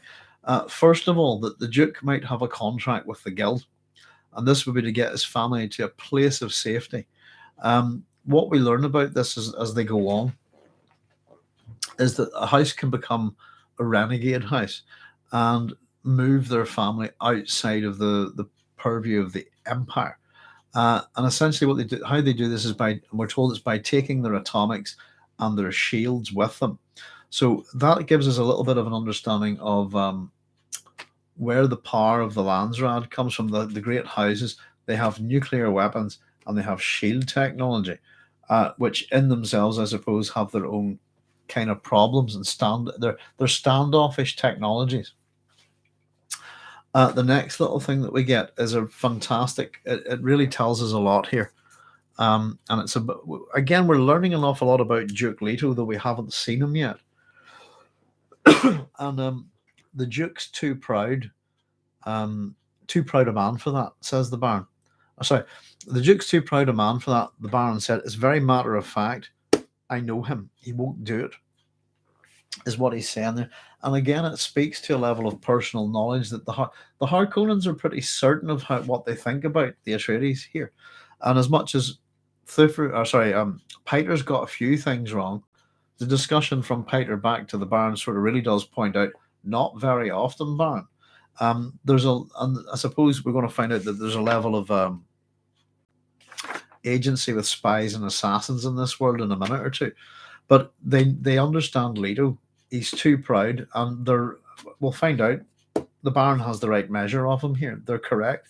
In fact, I'd argue that all the details of the plan, the Baron and Piter have got the full measure of the Atreides. Otherwise, I don't think it would have worked as successfully as they wanted it to. Piter thinks that if an Atreides became a renegade house, and this is a very interesting thing here. He says when he says that the Duke's too proud a man for that, Piter says it is a possibility. They're talking about the tangential possibilities, things that might occur if the plan goes a bit funny or just random. They're trying to account for everything. Piter's saying that there's a high probability. He says it's a possibility. Piter says the ultimate effect for us would be the same, however. So he's saying if the Duke Leto cuts and runs from Arrakis, that it would be the same effect, the same result for the Harkonnens as if they'd wiped them out. This is a point where the Baron utterly disagrees with Piter. No, it would not. And the Baron growled, and that phrase is exclaimed, it's shouted, "I must have him dead," and his line ended. So there's at one point in Piter's thinking that doesn't line up with the Baron's here. He thinks if they're beat, that's as good as them dead. And that Piter is very wrong here to the Baron. They have to be dead. And the Baron says, "I must have him dead," and his line ended. So I suppose that what we get with a little bit here is that we get also a setup that there's due to different. We're talking about smugglers here. Have we got to that bit yet? Let me just. No, sorry. I'm jumping ahead of myself. We'll get there in a wee second. What we do learn here, though, is we've arranged diversions of at the residency. We learn a wee bit about the residency in a wee second here. Oh, I've jumped ahead. Hang on. Sorry. 63 was where I was. Yes. Sorry, I went to the wrong note there, folks. 64. Right. It says that there's a high probability, there's certain preparations that indicate when a house is going renegade. The Duke appears to be doing none of these things. So as far as they know, if the Duke, and we'll find out later a bit about this consideration, but if the Atreides were going to run, there's certain things that they'd be having to do and that they don't seem to be doing. They'd be giveaways, if you like, to the Baron's spies. So there's no real indication that the Atreides are going to go renegade, if you like, that they're going to fall for the trap, hook, line, and sinker. We're told that Leto's been forced into this because of an imperial order, so there's no way out for him. There is an ultimate way out. They can run from the Empire, but it looks like he's going to sit and ride out this trap to see what it is. Now, at this point, we get to learn a bit about the Arrakis residency. This is the place of occupation, I suppose, that whoever's running the show on the planet will take up if they're in Arrakis. And we learn that the Arrakis residency. So knowing that what's going to happen in terms of the Atreides won't go to Carthage, which is a city that the Harkonnens have built for working on Arrakis, that they're going to reside in the Arrakis residency. So it allows the Baron, because if they know where they're going to go, and the fact that they know this because of the previous residence, if you like, and it's been occupied, we find out, by the Count and Lady Fenring, who are going to be really interesting characters in Dune. Count Casimir Fenring and his Lady Margot. For anybody who wants, sometimes we talk about how we might imagine these characters, and I'm trying to remember the TV show, but I always got a sense of there's a British comedy series with two really good actors called Peter Bowles and Penelope Keith. And it's a very sort of British society comedy from the 80s. I think it's called To the Manor Born. I think its name is. And they always remember Penelope Keith and Peter Bowles in their day. Remind me of Casimir Fenring and the Lady Margot. I suppose that's who I would picture in my head as them. So we find out that Casimir Fenring is what the Baron calls him, the ambassador to the smugglers. And we find out that he represents the Emperor's interests in smuggling operations on Arrakis. So we get a little bit more about what's going on this planet. There's smugglers that the Emperor does a deal with them. And that starts to tell us a little bit about the Emperor and his power. And it's we get a very important question from Feyd here, folks. Why? And we might as well be asking this question ourselves. What's the Emperor doing? Or paying off smugglers? What's he doing deals with smugglers when he's got all these Sardicar terror troops and all of this stuff and the whole universe at his command? Why is he paying smugglers? And the answer is very, very, very important. The answer is the Guild, simply put, remain effectively outside of Imperial control. And what we're told here is, as long as the Guild remains effectively outside Imperial control, how could it be otherwise? That's another one of the Baron's rhetorical questions. Oh, sorry, no, is that a Petra question? Hang on. No, it is the Baron. It's the Baron that asks these. We get 3 or 4 of these rhetorical questions. How could it be otherwise? How else could spies and assassins move about? So there we go. Our plans continuing as we get it delivered. We learn a bit more about the Empire, that the Emperor is not all powerful. And we learned in the previous chapter that there are things that the Reverend Mother does that go beyond even her duties to the Emperor. So it seems a lot of the Emperor is not really in charge completely at all. And it's a particularly good point. And it also lets us know that this is the sort of world where spies and assassins exist. We already know about the assassins and the spies, but it's really making sure to enforce that this is a universe full of intrigue and so on. And it really does start making us ask some questions. But we get the plan continuing here. And the first part is we're going to learn about a bunch of diversions that are false plans, if you like. The first one of these diversions is going to be an attempt to kill the Atreides heir. And part of the tangential problems that might arise from the plans, we're told that this attempt could succeed, and this displeases the Baron. Peter, the Baron rumbled. I indicated accidents can happen, Peter said, and the attempt must appear valid. Ah, but the lad has such a sweet young body, the Baron said. Of course, he's potentially more dangerous than the father, with that witch mother training him. A cursed woman. Ah, well, Please continue, Peter. Now, this bit tells us an awful lot, folks. And for anybody who's coming to us from the film, Denis Villeneuve's Dune, time to meet the Baron. The Baron is a homosexual paedophile. As simple as that. And this is the bit that's been cut from his character, I suppose. The particular point is that we get the sense that he, in fact, what we're learning here is that there's going to be an attempt made to kill Paul. This attempt isn't meant to succeed, but it might succeed out of accident. I'm just trying to backtrack up a wee bit to the plan here, just to easy. Part of the plan is that what they know is that Paul will be delivered. Yes, when we're chatting about earlier on, we talk about what of Paul the Dukeling, and what we learned from that part of the plan. As much as we're being told that we're going to wipe out all the Atreides, we learned earlier that Paul is to be brought to the Baron, and he will be delivered by the trap. So part of the trap is to bring young Paul to the Baron, and what we have here is the Baron pretty much lusting after Paul Atreides, which happens a fair wee bit, I think, in here. The problem with him, I suppose, from his point of view here, is he says the lad is such a sweet, and again, the word sweet, if you think about the words that we've been hearing sweet, candy, toys, etc. There's a certain type of word being used within the Baron, caramels and so on, within the chapter. That is deliberate. It's meant to be highly suggestive that this is the way he is. We'll get more of this from young Feyd as well, who knows that the Baron's a monster and does his best to avoid him in certain ways.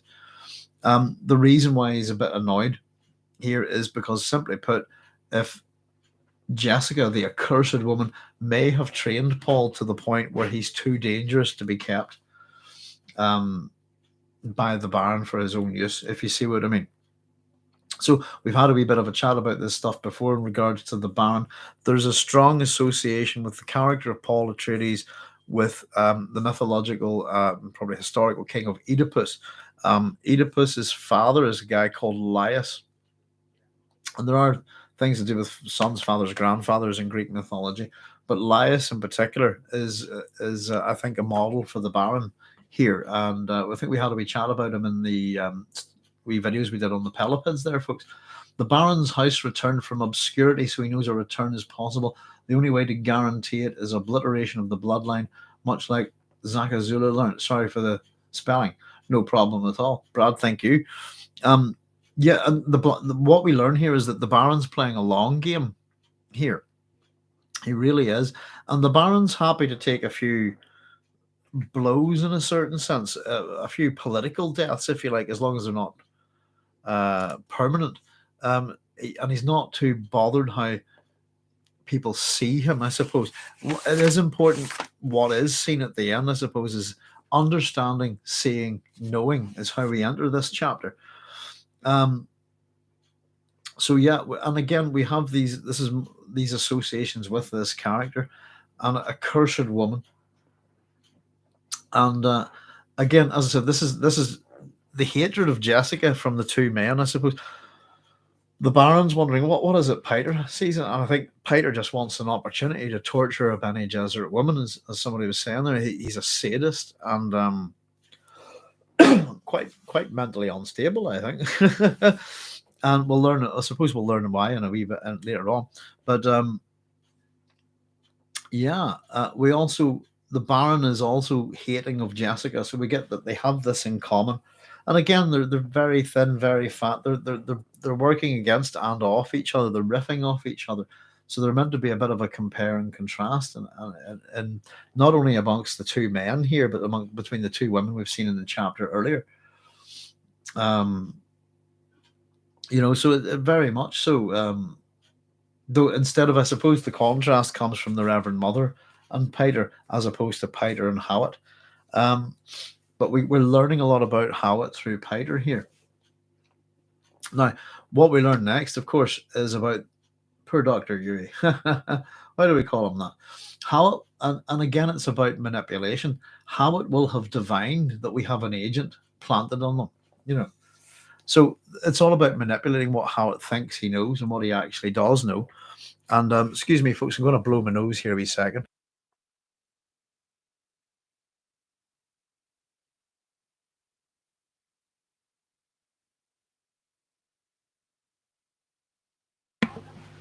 That's better. Getting a bit of a tickly nose there. Smoke 'em if you got 'em, as somebody said the last time.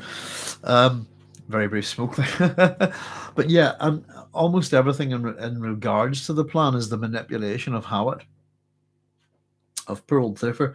So the obvious suspect is Dr. Yuri. And then we're told that this is Peter again going on with the plan, but that Howard should suspect Yuri because Yuri is the agent. So it's very much one of these double intrigues, bluffs, if you like. So the point is, I suppose, we get a little bit more of a reveal here, and we're told that if Howard should investigate Yuri, Dr. Yuri should look suspicious for some reason. We're not too elaborated on, but it's maybe that he's just come to the Atreides over X amount of years, and we'll find out a little bit more about him and why he's doing what he does. Dr. Yuri is the great agent, if you like, of all the action within the Dune universe. Though, of course, we could argue about Jessica choosing to have a boy, but Yuri's really important, I think. And again, a character that was massively underused in the film. And there's a layering to Yuri and his importance. In an almost sense, Yuri's a crisis point that creates Paul in a way. But there's lots of associations, and we'll get to read them. I think that's one of the things I'm really looking forward to in this book. Reading through this is really analyzing Yuri as the villain, as this archetypal villain, and almost as a person who brings down a civilization, if you like, in a sense that Yuri's almost a bit like the Helen of Troy, in some ways. So what we're told is, upon investigating Dr. Yuri, we'll find that Yuri is a graduate of the Sook School. And once again, we get a little bit more information. And we have to do a wee bit of, if we head to the terminology of the Imperium, I'm pretty sure the Sook School isn't mentioned. Let's see.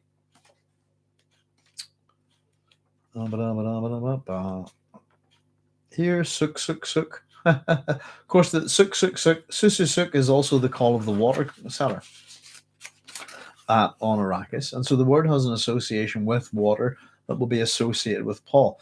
But the word Sook is not in the terminology of the Imperium. But if we go to the phrase Imperial Conditioning, we find out a little bit more about them.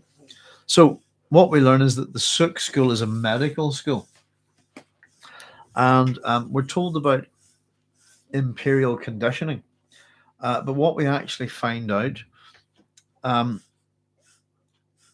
me see, is that the Imperial Conditioning is a development of the Sook School. And what that means is that it's a kind of conditioning where a person, and I've actually got it here, the conditioning is considered unremovable to the point of causing death, which is an absolute guarantee. And what this means, the implication therefore means, is that someone who's from a Sook school and they have the wee diamond mark on their head and they're allowed to wear their long hair in a silver Sook ring, it means that they're considered safe to administer even to the emperor. And of course, so this is another one of these absolutes where we think, everything's totally safe. Of course, the one absolute thing is we're told Yuri is the traitor, his Sook, and the conditioning isn't, set in stone, and it's an absolute, isn't it, that it's going to bring about the downfall.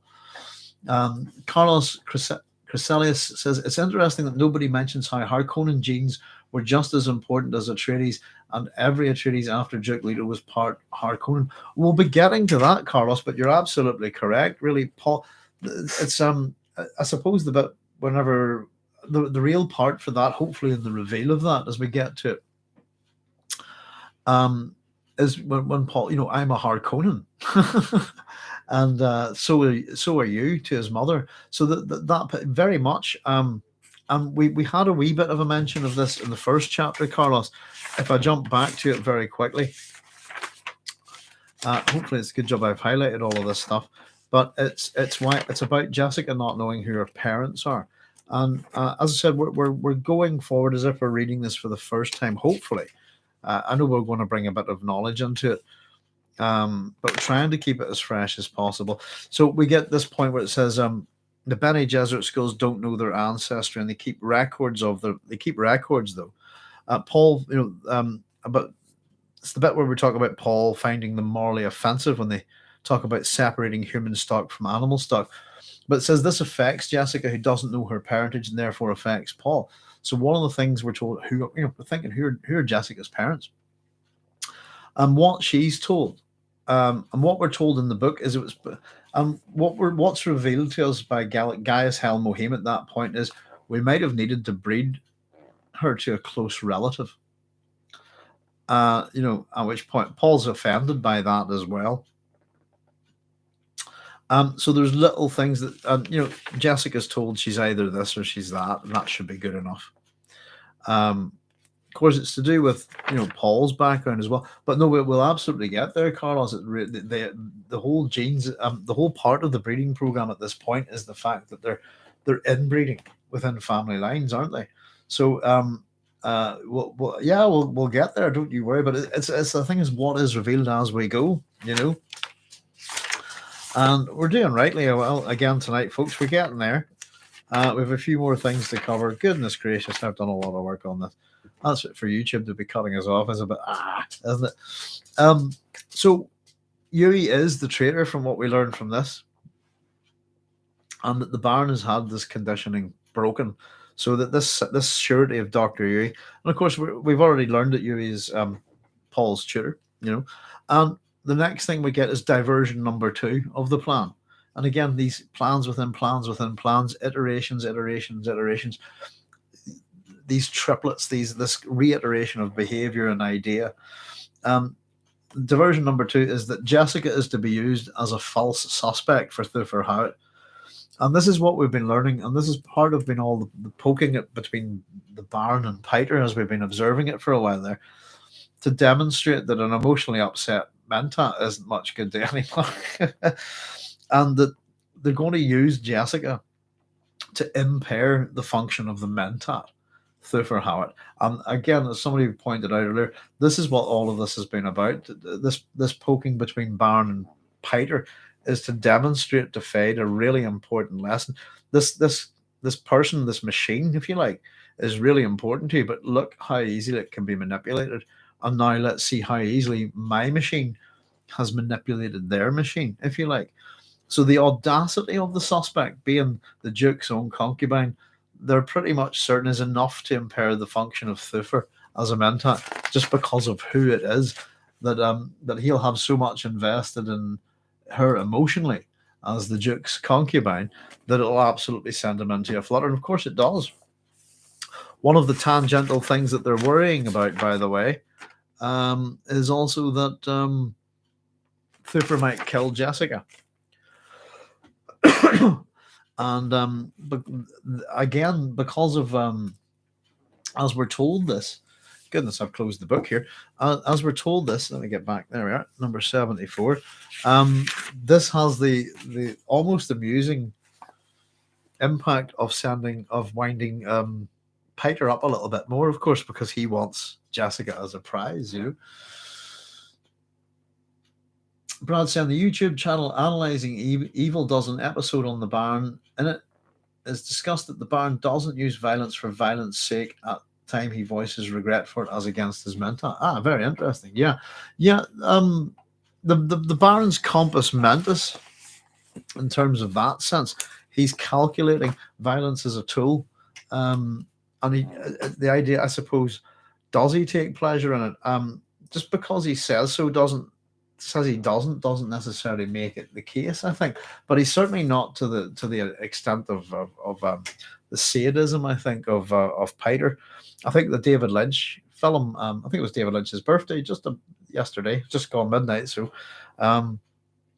really sort of shows them in a collective group madness, I think. Though you do get that interaction between Piter and the Baron.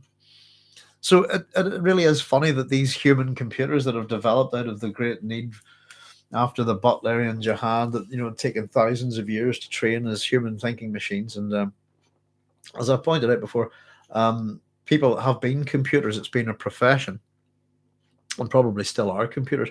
But the fact that they're all just totally sent into a spin, with a bit of an emotional trigger, I think, in today's terms.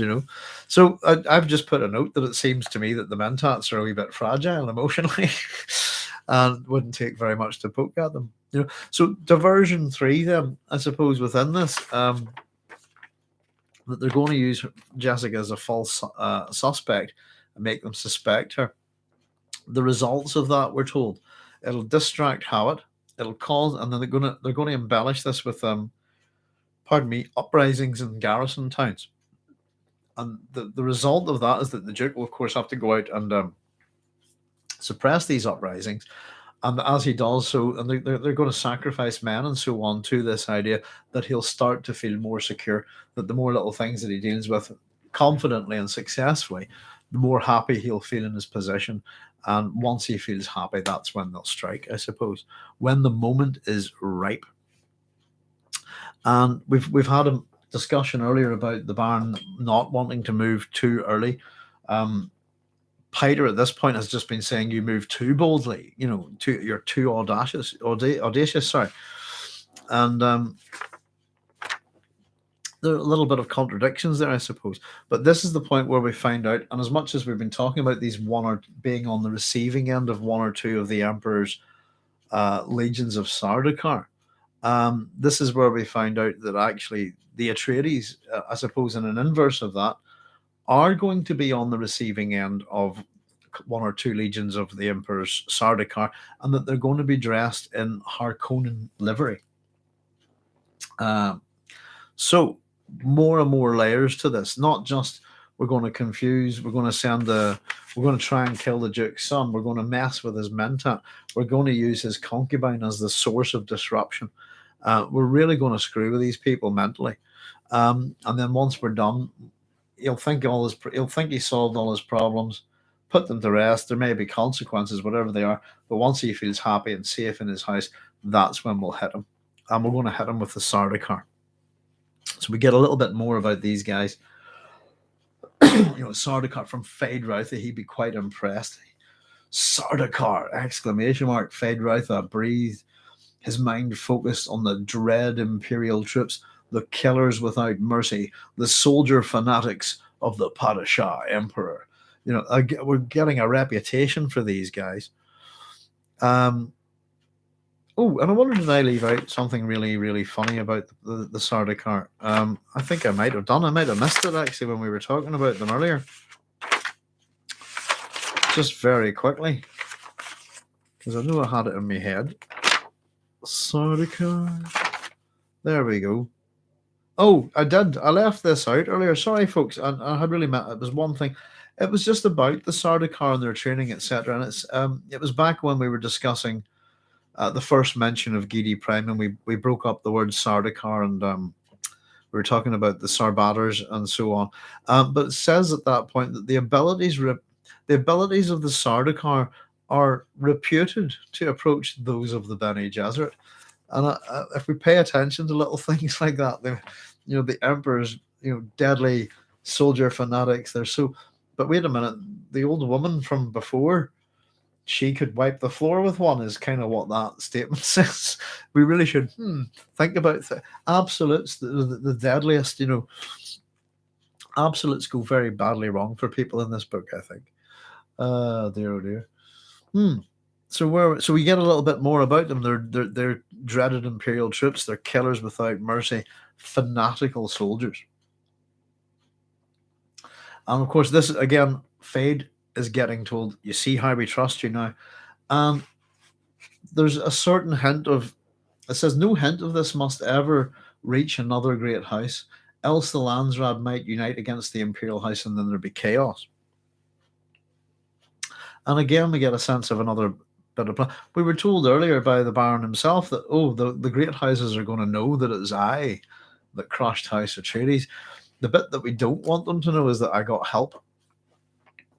So in terms of what he wants to promote, in terms of propaganda out of this plan, this trap, and what's going to happen, he's careful in one way, and we have to, the point he makes is else the Landsraad might unite against the Imperial House. That's the Emperor, not him, and there'd be chaos. And this is probably also part of the plan, I suppose. House Harkonnen's doing the Emperor's dirty work for him, and it gives them an advantage, and it's a dangerous advantage. But the advantage that they're getting out of doing this is wealth. And as much as if we pay attention to what I was saying earlier, that we think that it's all Canley, the art of revenge, vendetta, they must be dead. But ultimately, I think that's about appearances, I think. And certainly from the Baron's point of view, he understands that the Duke will use their interaction as a form of propaganda for appearances, how it will work, etc. But really, fundamentally, it's all about wealth. And the main point, said Piter, is this: House Harkonnen is being used to do the Imperial dirty work. We've gained a true advantage. It's a dangerous advantage, to be sure, but if used cautiously, that's the first time we get the word caution here, will bring House Harkonnen greater wealth than that of any other house in the Imperium. And of course, we start to get a little bit of a sense of the economy here. Feyd's been brought into this. Feyd's in, as the new Duke, I suppose, heir to the Baron. And this wealth would come, this is how it comes, I suppose, in the form of irrevocable directorships in the Chom Company. And we get a little bit about Chom here, of course. Combite, Honnet, Ober, Advancer, Mercantilis, for all of those who know it. Essentially, break that up into English. It's got it's English, French, and German, isn't it? Combination, combine, cooperative, if you like. Honnet is honest. Ober, Advancer, over the advancement of Mercantilis, merchandise. So they're a co-op, basically. And their idea is the name suggests all about the honest moving of merchandise. That's what Chom is. And that wealth in the Imperium we discuss here comes in the form of Chom directorships. Let me just read this for you folks. So it just says here, you have no idea how much wealth is involved, Feyd, the Baron said, not in your wildest imaginings. To begin, we'll have an irrevocable directorship in the Chom Company. That means it can't be stripped from them. Feyd-Rautha nodded. Wealth was the thing. Chom was the key to wealth. Each noble house dipping from the company's coffers whatever it could under the power of the directorships. Then Chom directorships.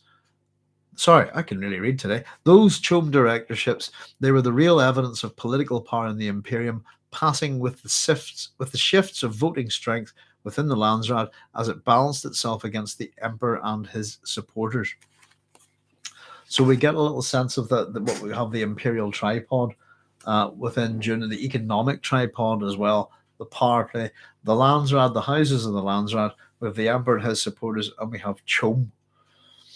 And I suppose within that we have the Guild as well, and all things. That's why we get a little bit. We'll talk about that when we get to the appendices, I suppose. So it's all about wealth, how the wealth. I mean, we'll see that Chom, all of the wealth are kind of, in terms of melange, etc. That Arrakis is key to it all. So we've got a little bit, and we get a little bit of other things brought in just as we're approaching the end of this chapter. Goodness gracious, we're covering a fair bit.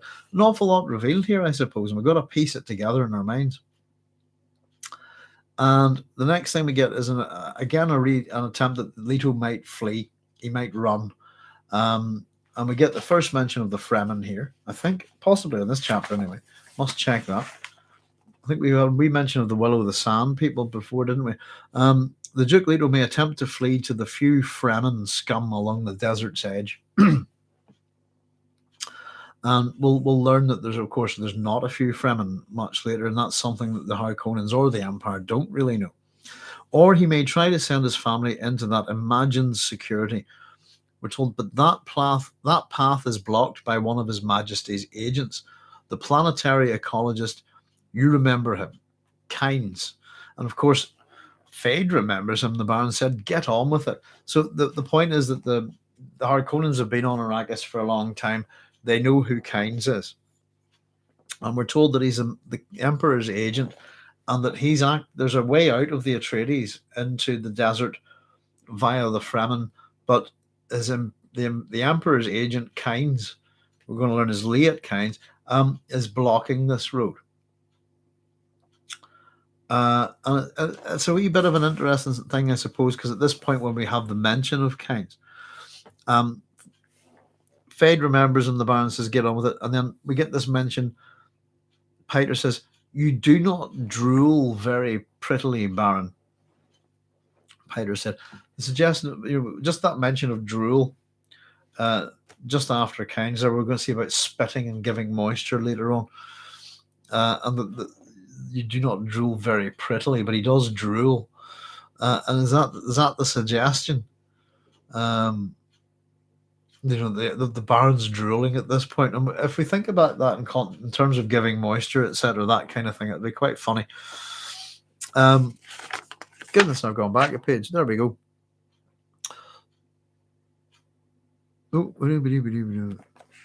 So what we learn then is that if all goes well, the Harkonnens will be back in charge of Arrakis within a year. And as we were pointing out about, someone was asking about what the side effects of melange are. Full withdrawal from melange is fatal. So you'll get a few people going down to Arrakis, but the Baron's not going to stay there. And what we understand that we're told is that he will have a personal agent ruling Arrakis.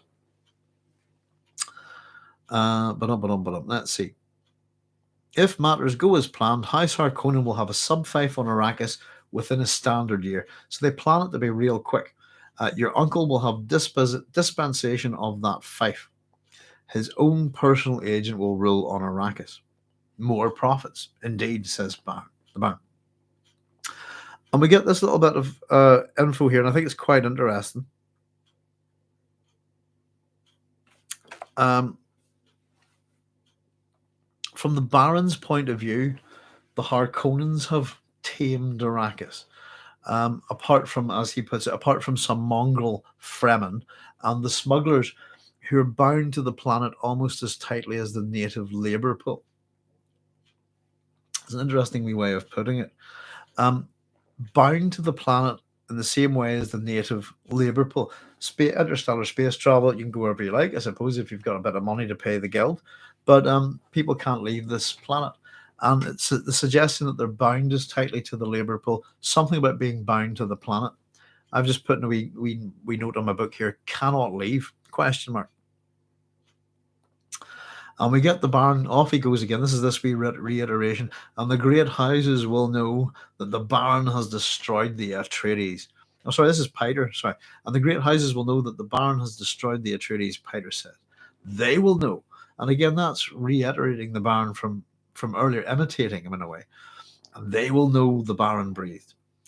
And again, this language, loveliest of all, Piter says, that the trap is that the Duke will know too. He knows now.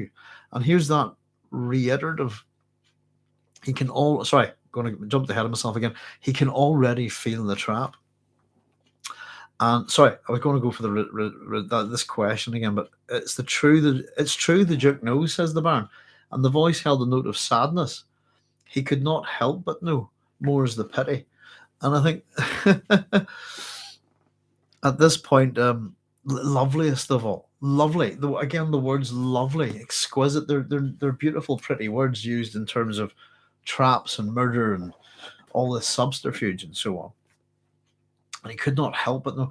Simply put, they've gone about cannily.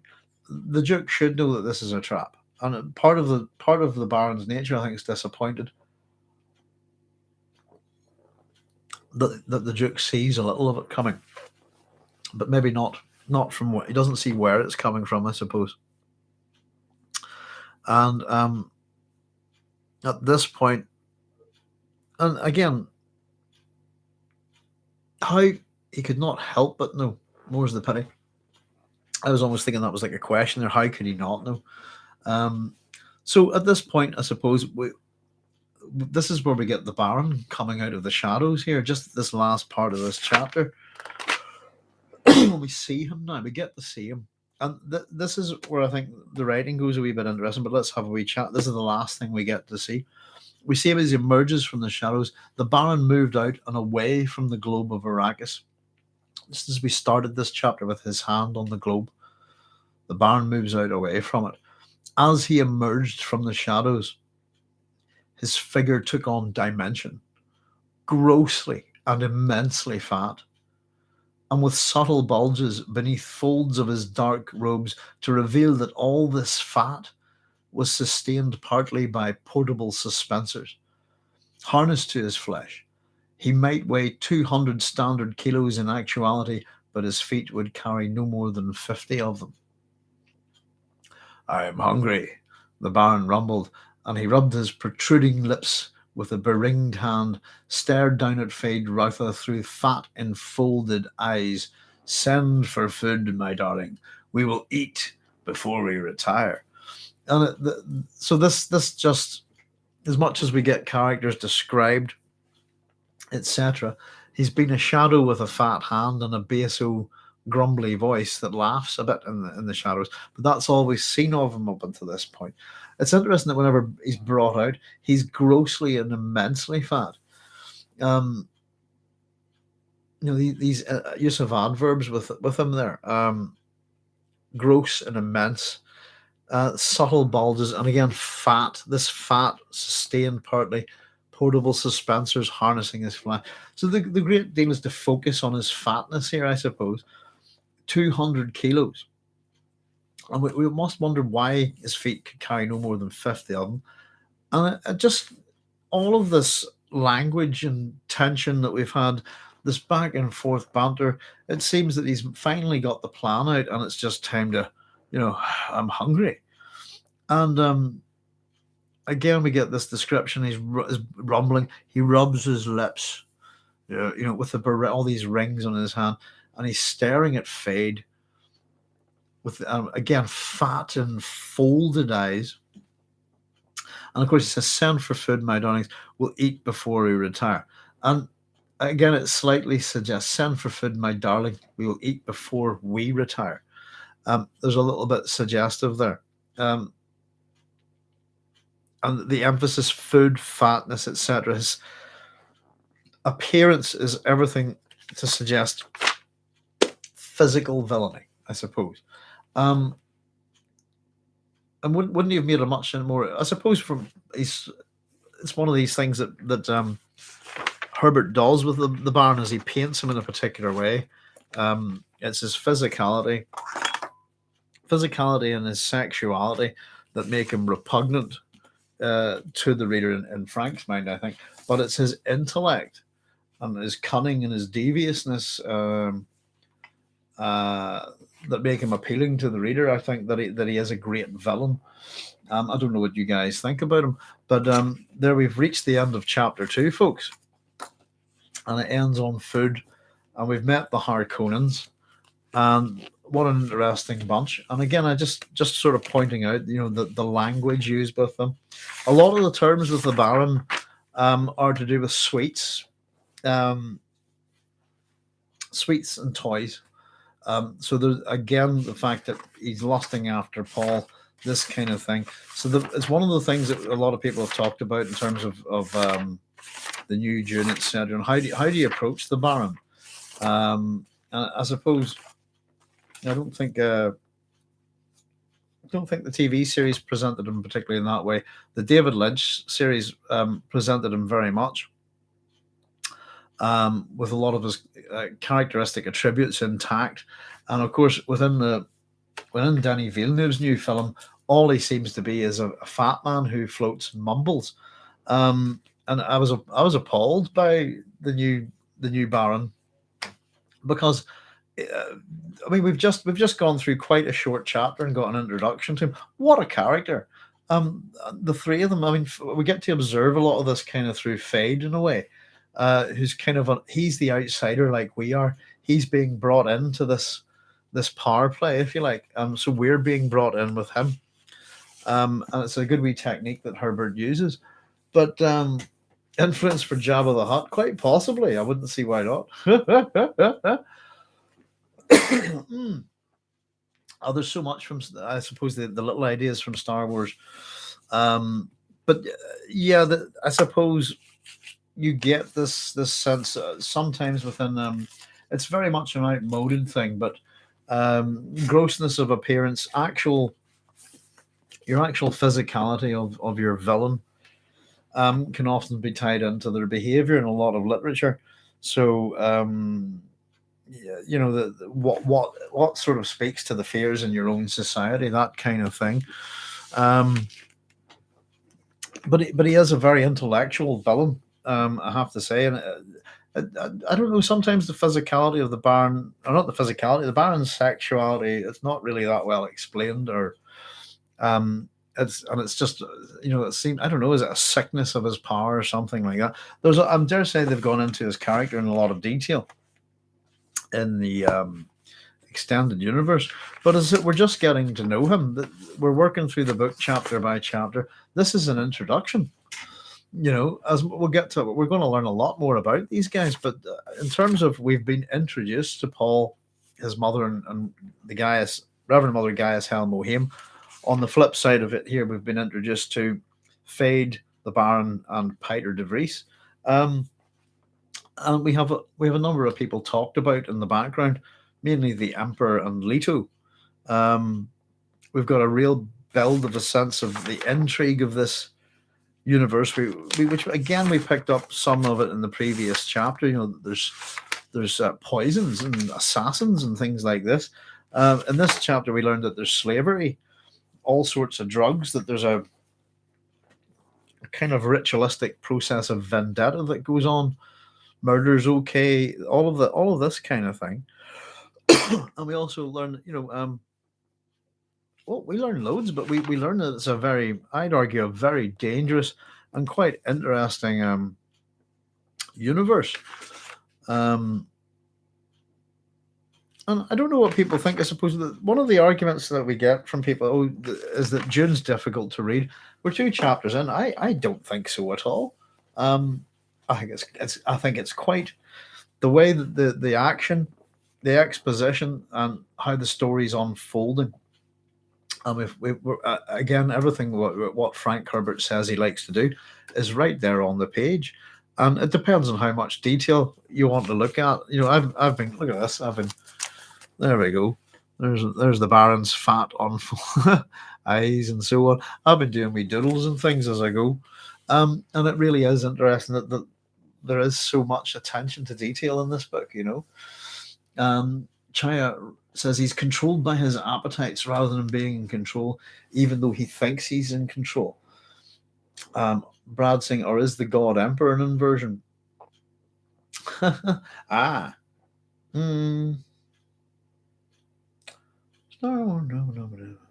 God, when I'm trying to think of when Return of the Jedi is out. I don't think so.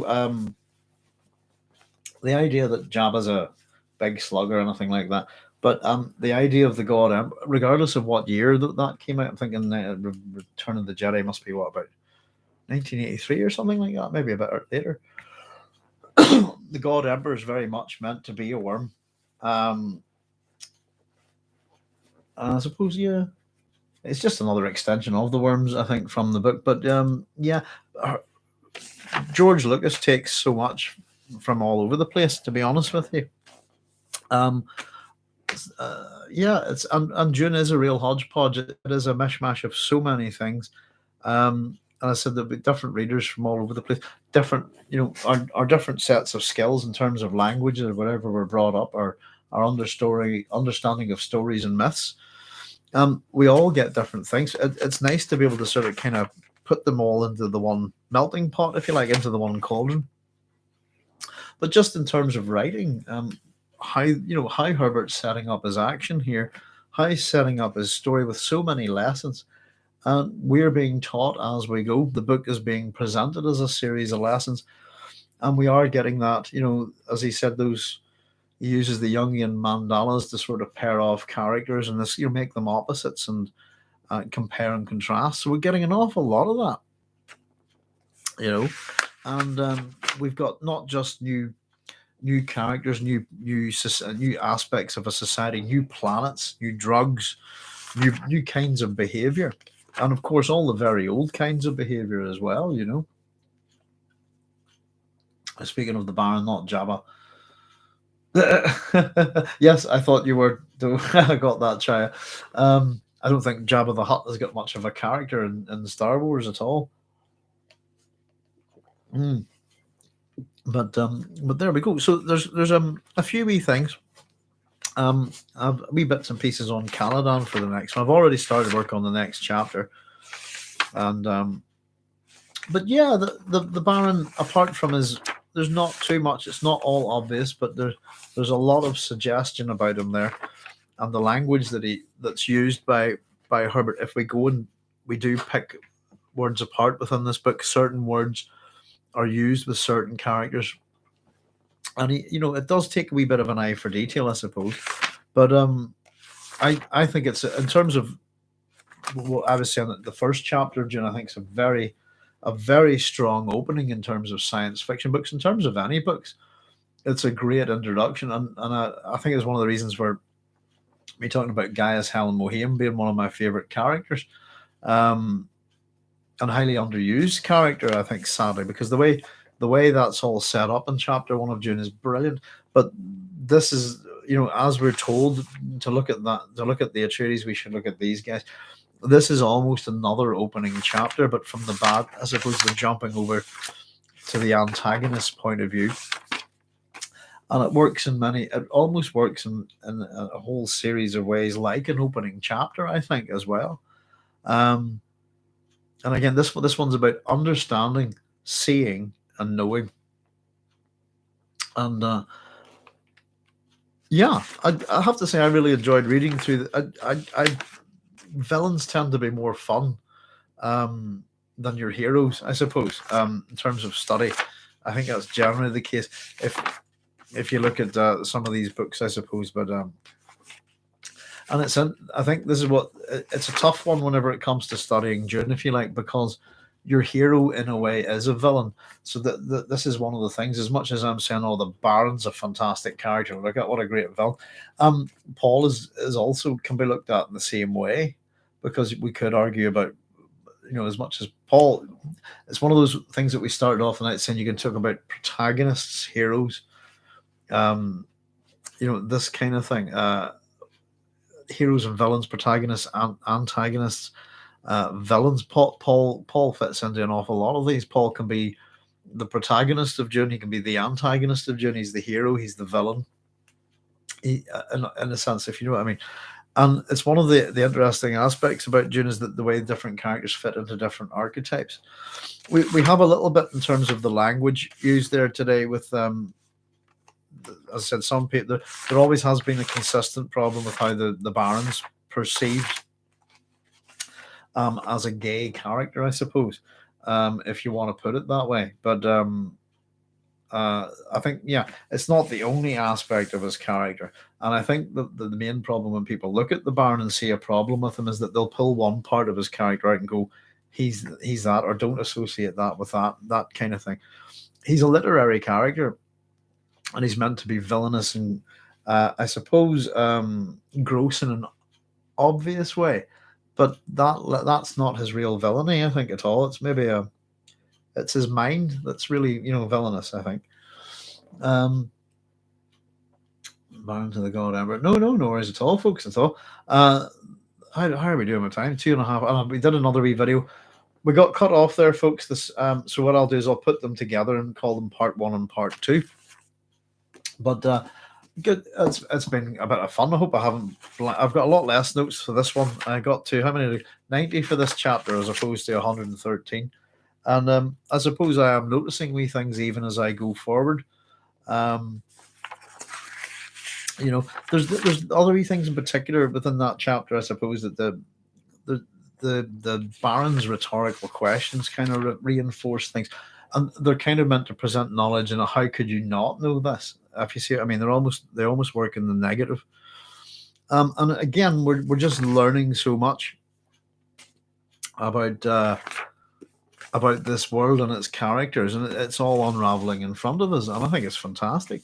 And I don't know what you think, guys, but just based on that, having gone to see Denis Villeneuve's Dune, those two opening scenes are arguably the two most important, I think, in the book, and particularly this interaction between Feyd, the Baron, and Piter, and how little I think we don't get to see Feyd at all, which is I think what's going on. We get to see the lesser of the siblings, isn't it, Raban, and we haven't even met him yet in the book, if you see what I mean.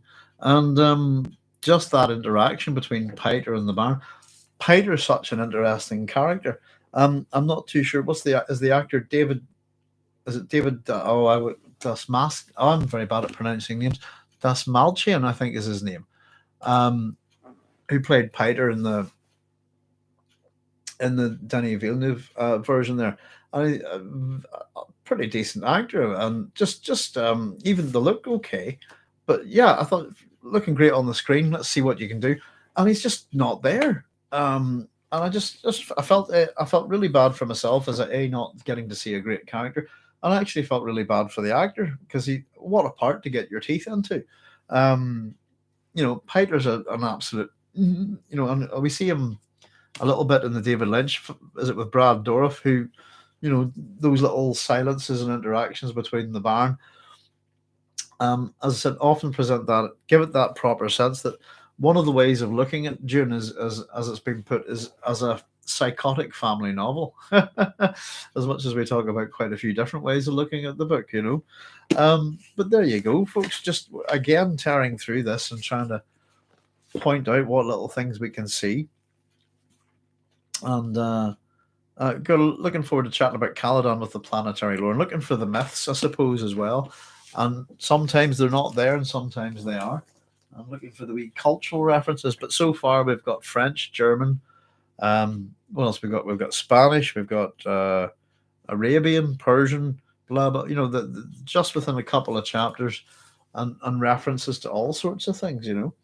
But there we go. But it's been fun as usual, folks, and thank you very much for joining us. I'm approaching the point where my bladder is going to need revealed, so I'll start wrapping up and say good night.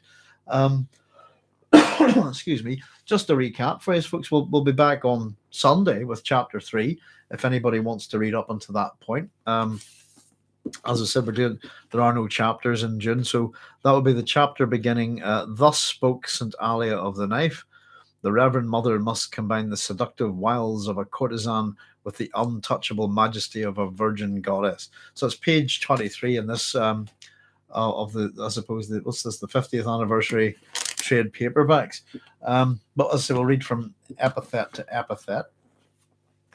And we'll be popping on tomorrow night as usual for our Science Fiction Friday. So if you have any questions or answers about tomorrow night, and hopefully we've just got Tiger finished, and I'm absolutely stunned by Tiger. I have to say, folks, I'm looking forward to getting our first actual video up in a wee while, and what an influence on science fiction it is. And it'd be hard to say, but it's most likely an influence on Dune as well. I was actually noticing the uncanny similarity between action and plot in Tiger and The Expanse, and just the setup of The Expanse, the proto molecule, the inner belt, the inners and the outers, this kind of thing. It's very interesting. So there we go. But listen, once again, folks, I will say good night. Thank you very much for joining us, and if you'd like to join me on the channel tomorrow night for a bit of a general chat on all things science fiction, but always Dune's included in that, and hopefully you can, and then you can of course join me for, see what I've done there? Oh, hey. Join me for my Dune Book Club on Sunday at 9 o'clock as we start investigating Chapter 3 and we return to Castle Caladan. And hopefully you'll start to see some of how these juxtapositions and dichotomies and Jungian mandala arrangements, etc., that Herbert uses are starting to work and on us, I suppose, the reader. But it's been very enjoyable as usual, and thank you very much for your contributions, folks. So it's just gone 12:30, so I'll say night night or good morning here, and as usual, look after yourselves no matter where you are, and thank you very much for joining us. All the best now, and take care. Bye bye. Let's hope that was working.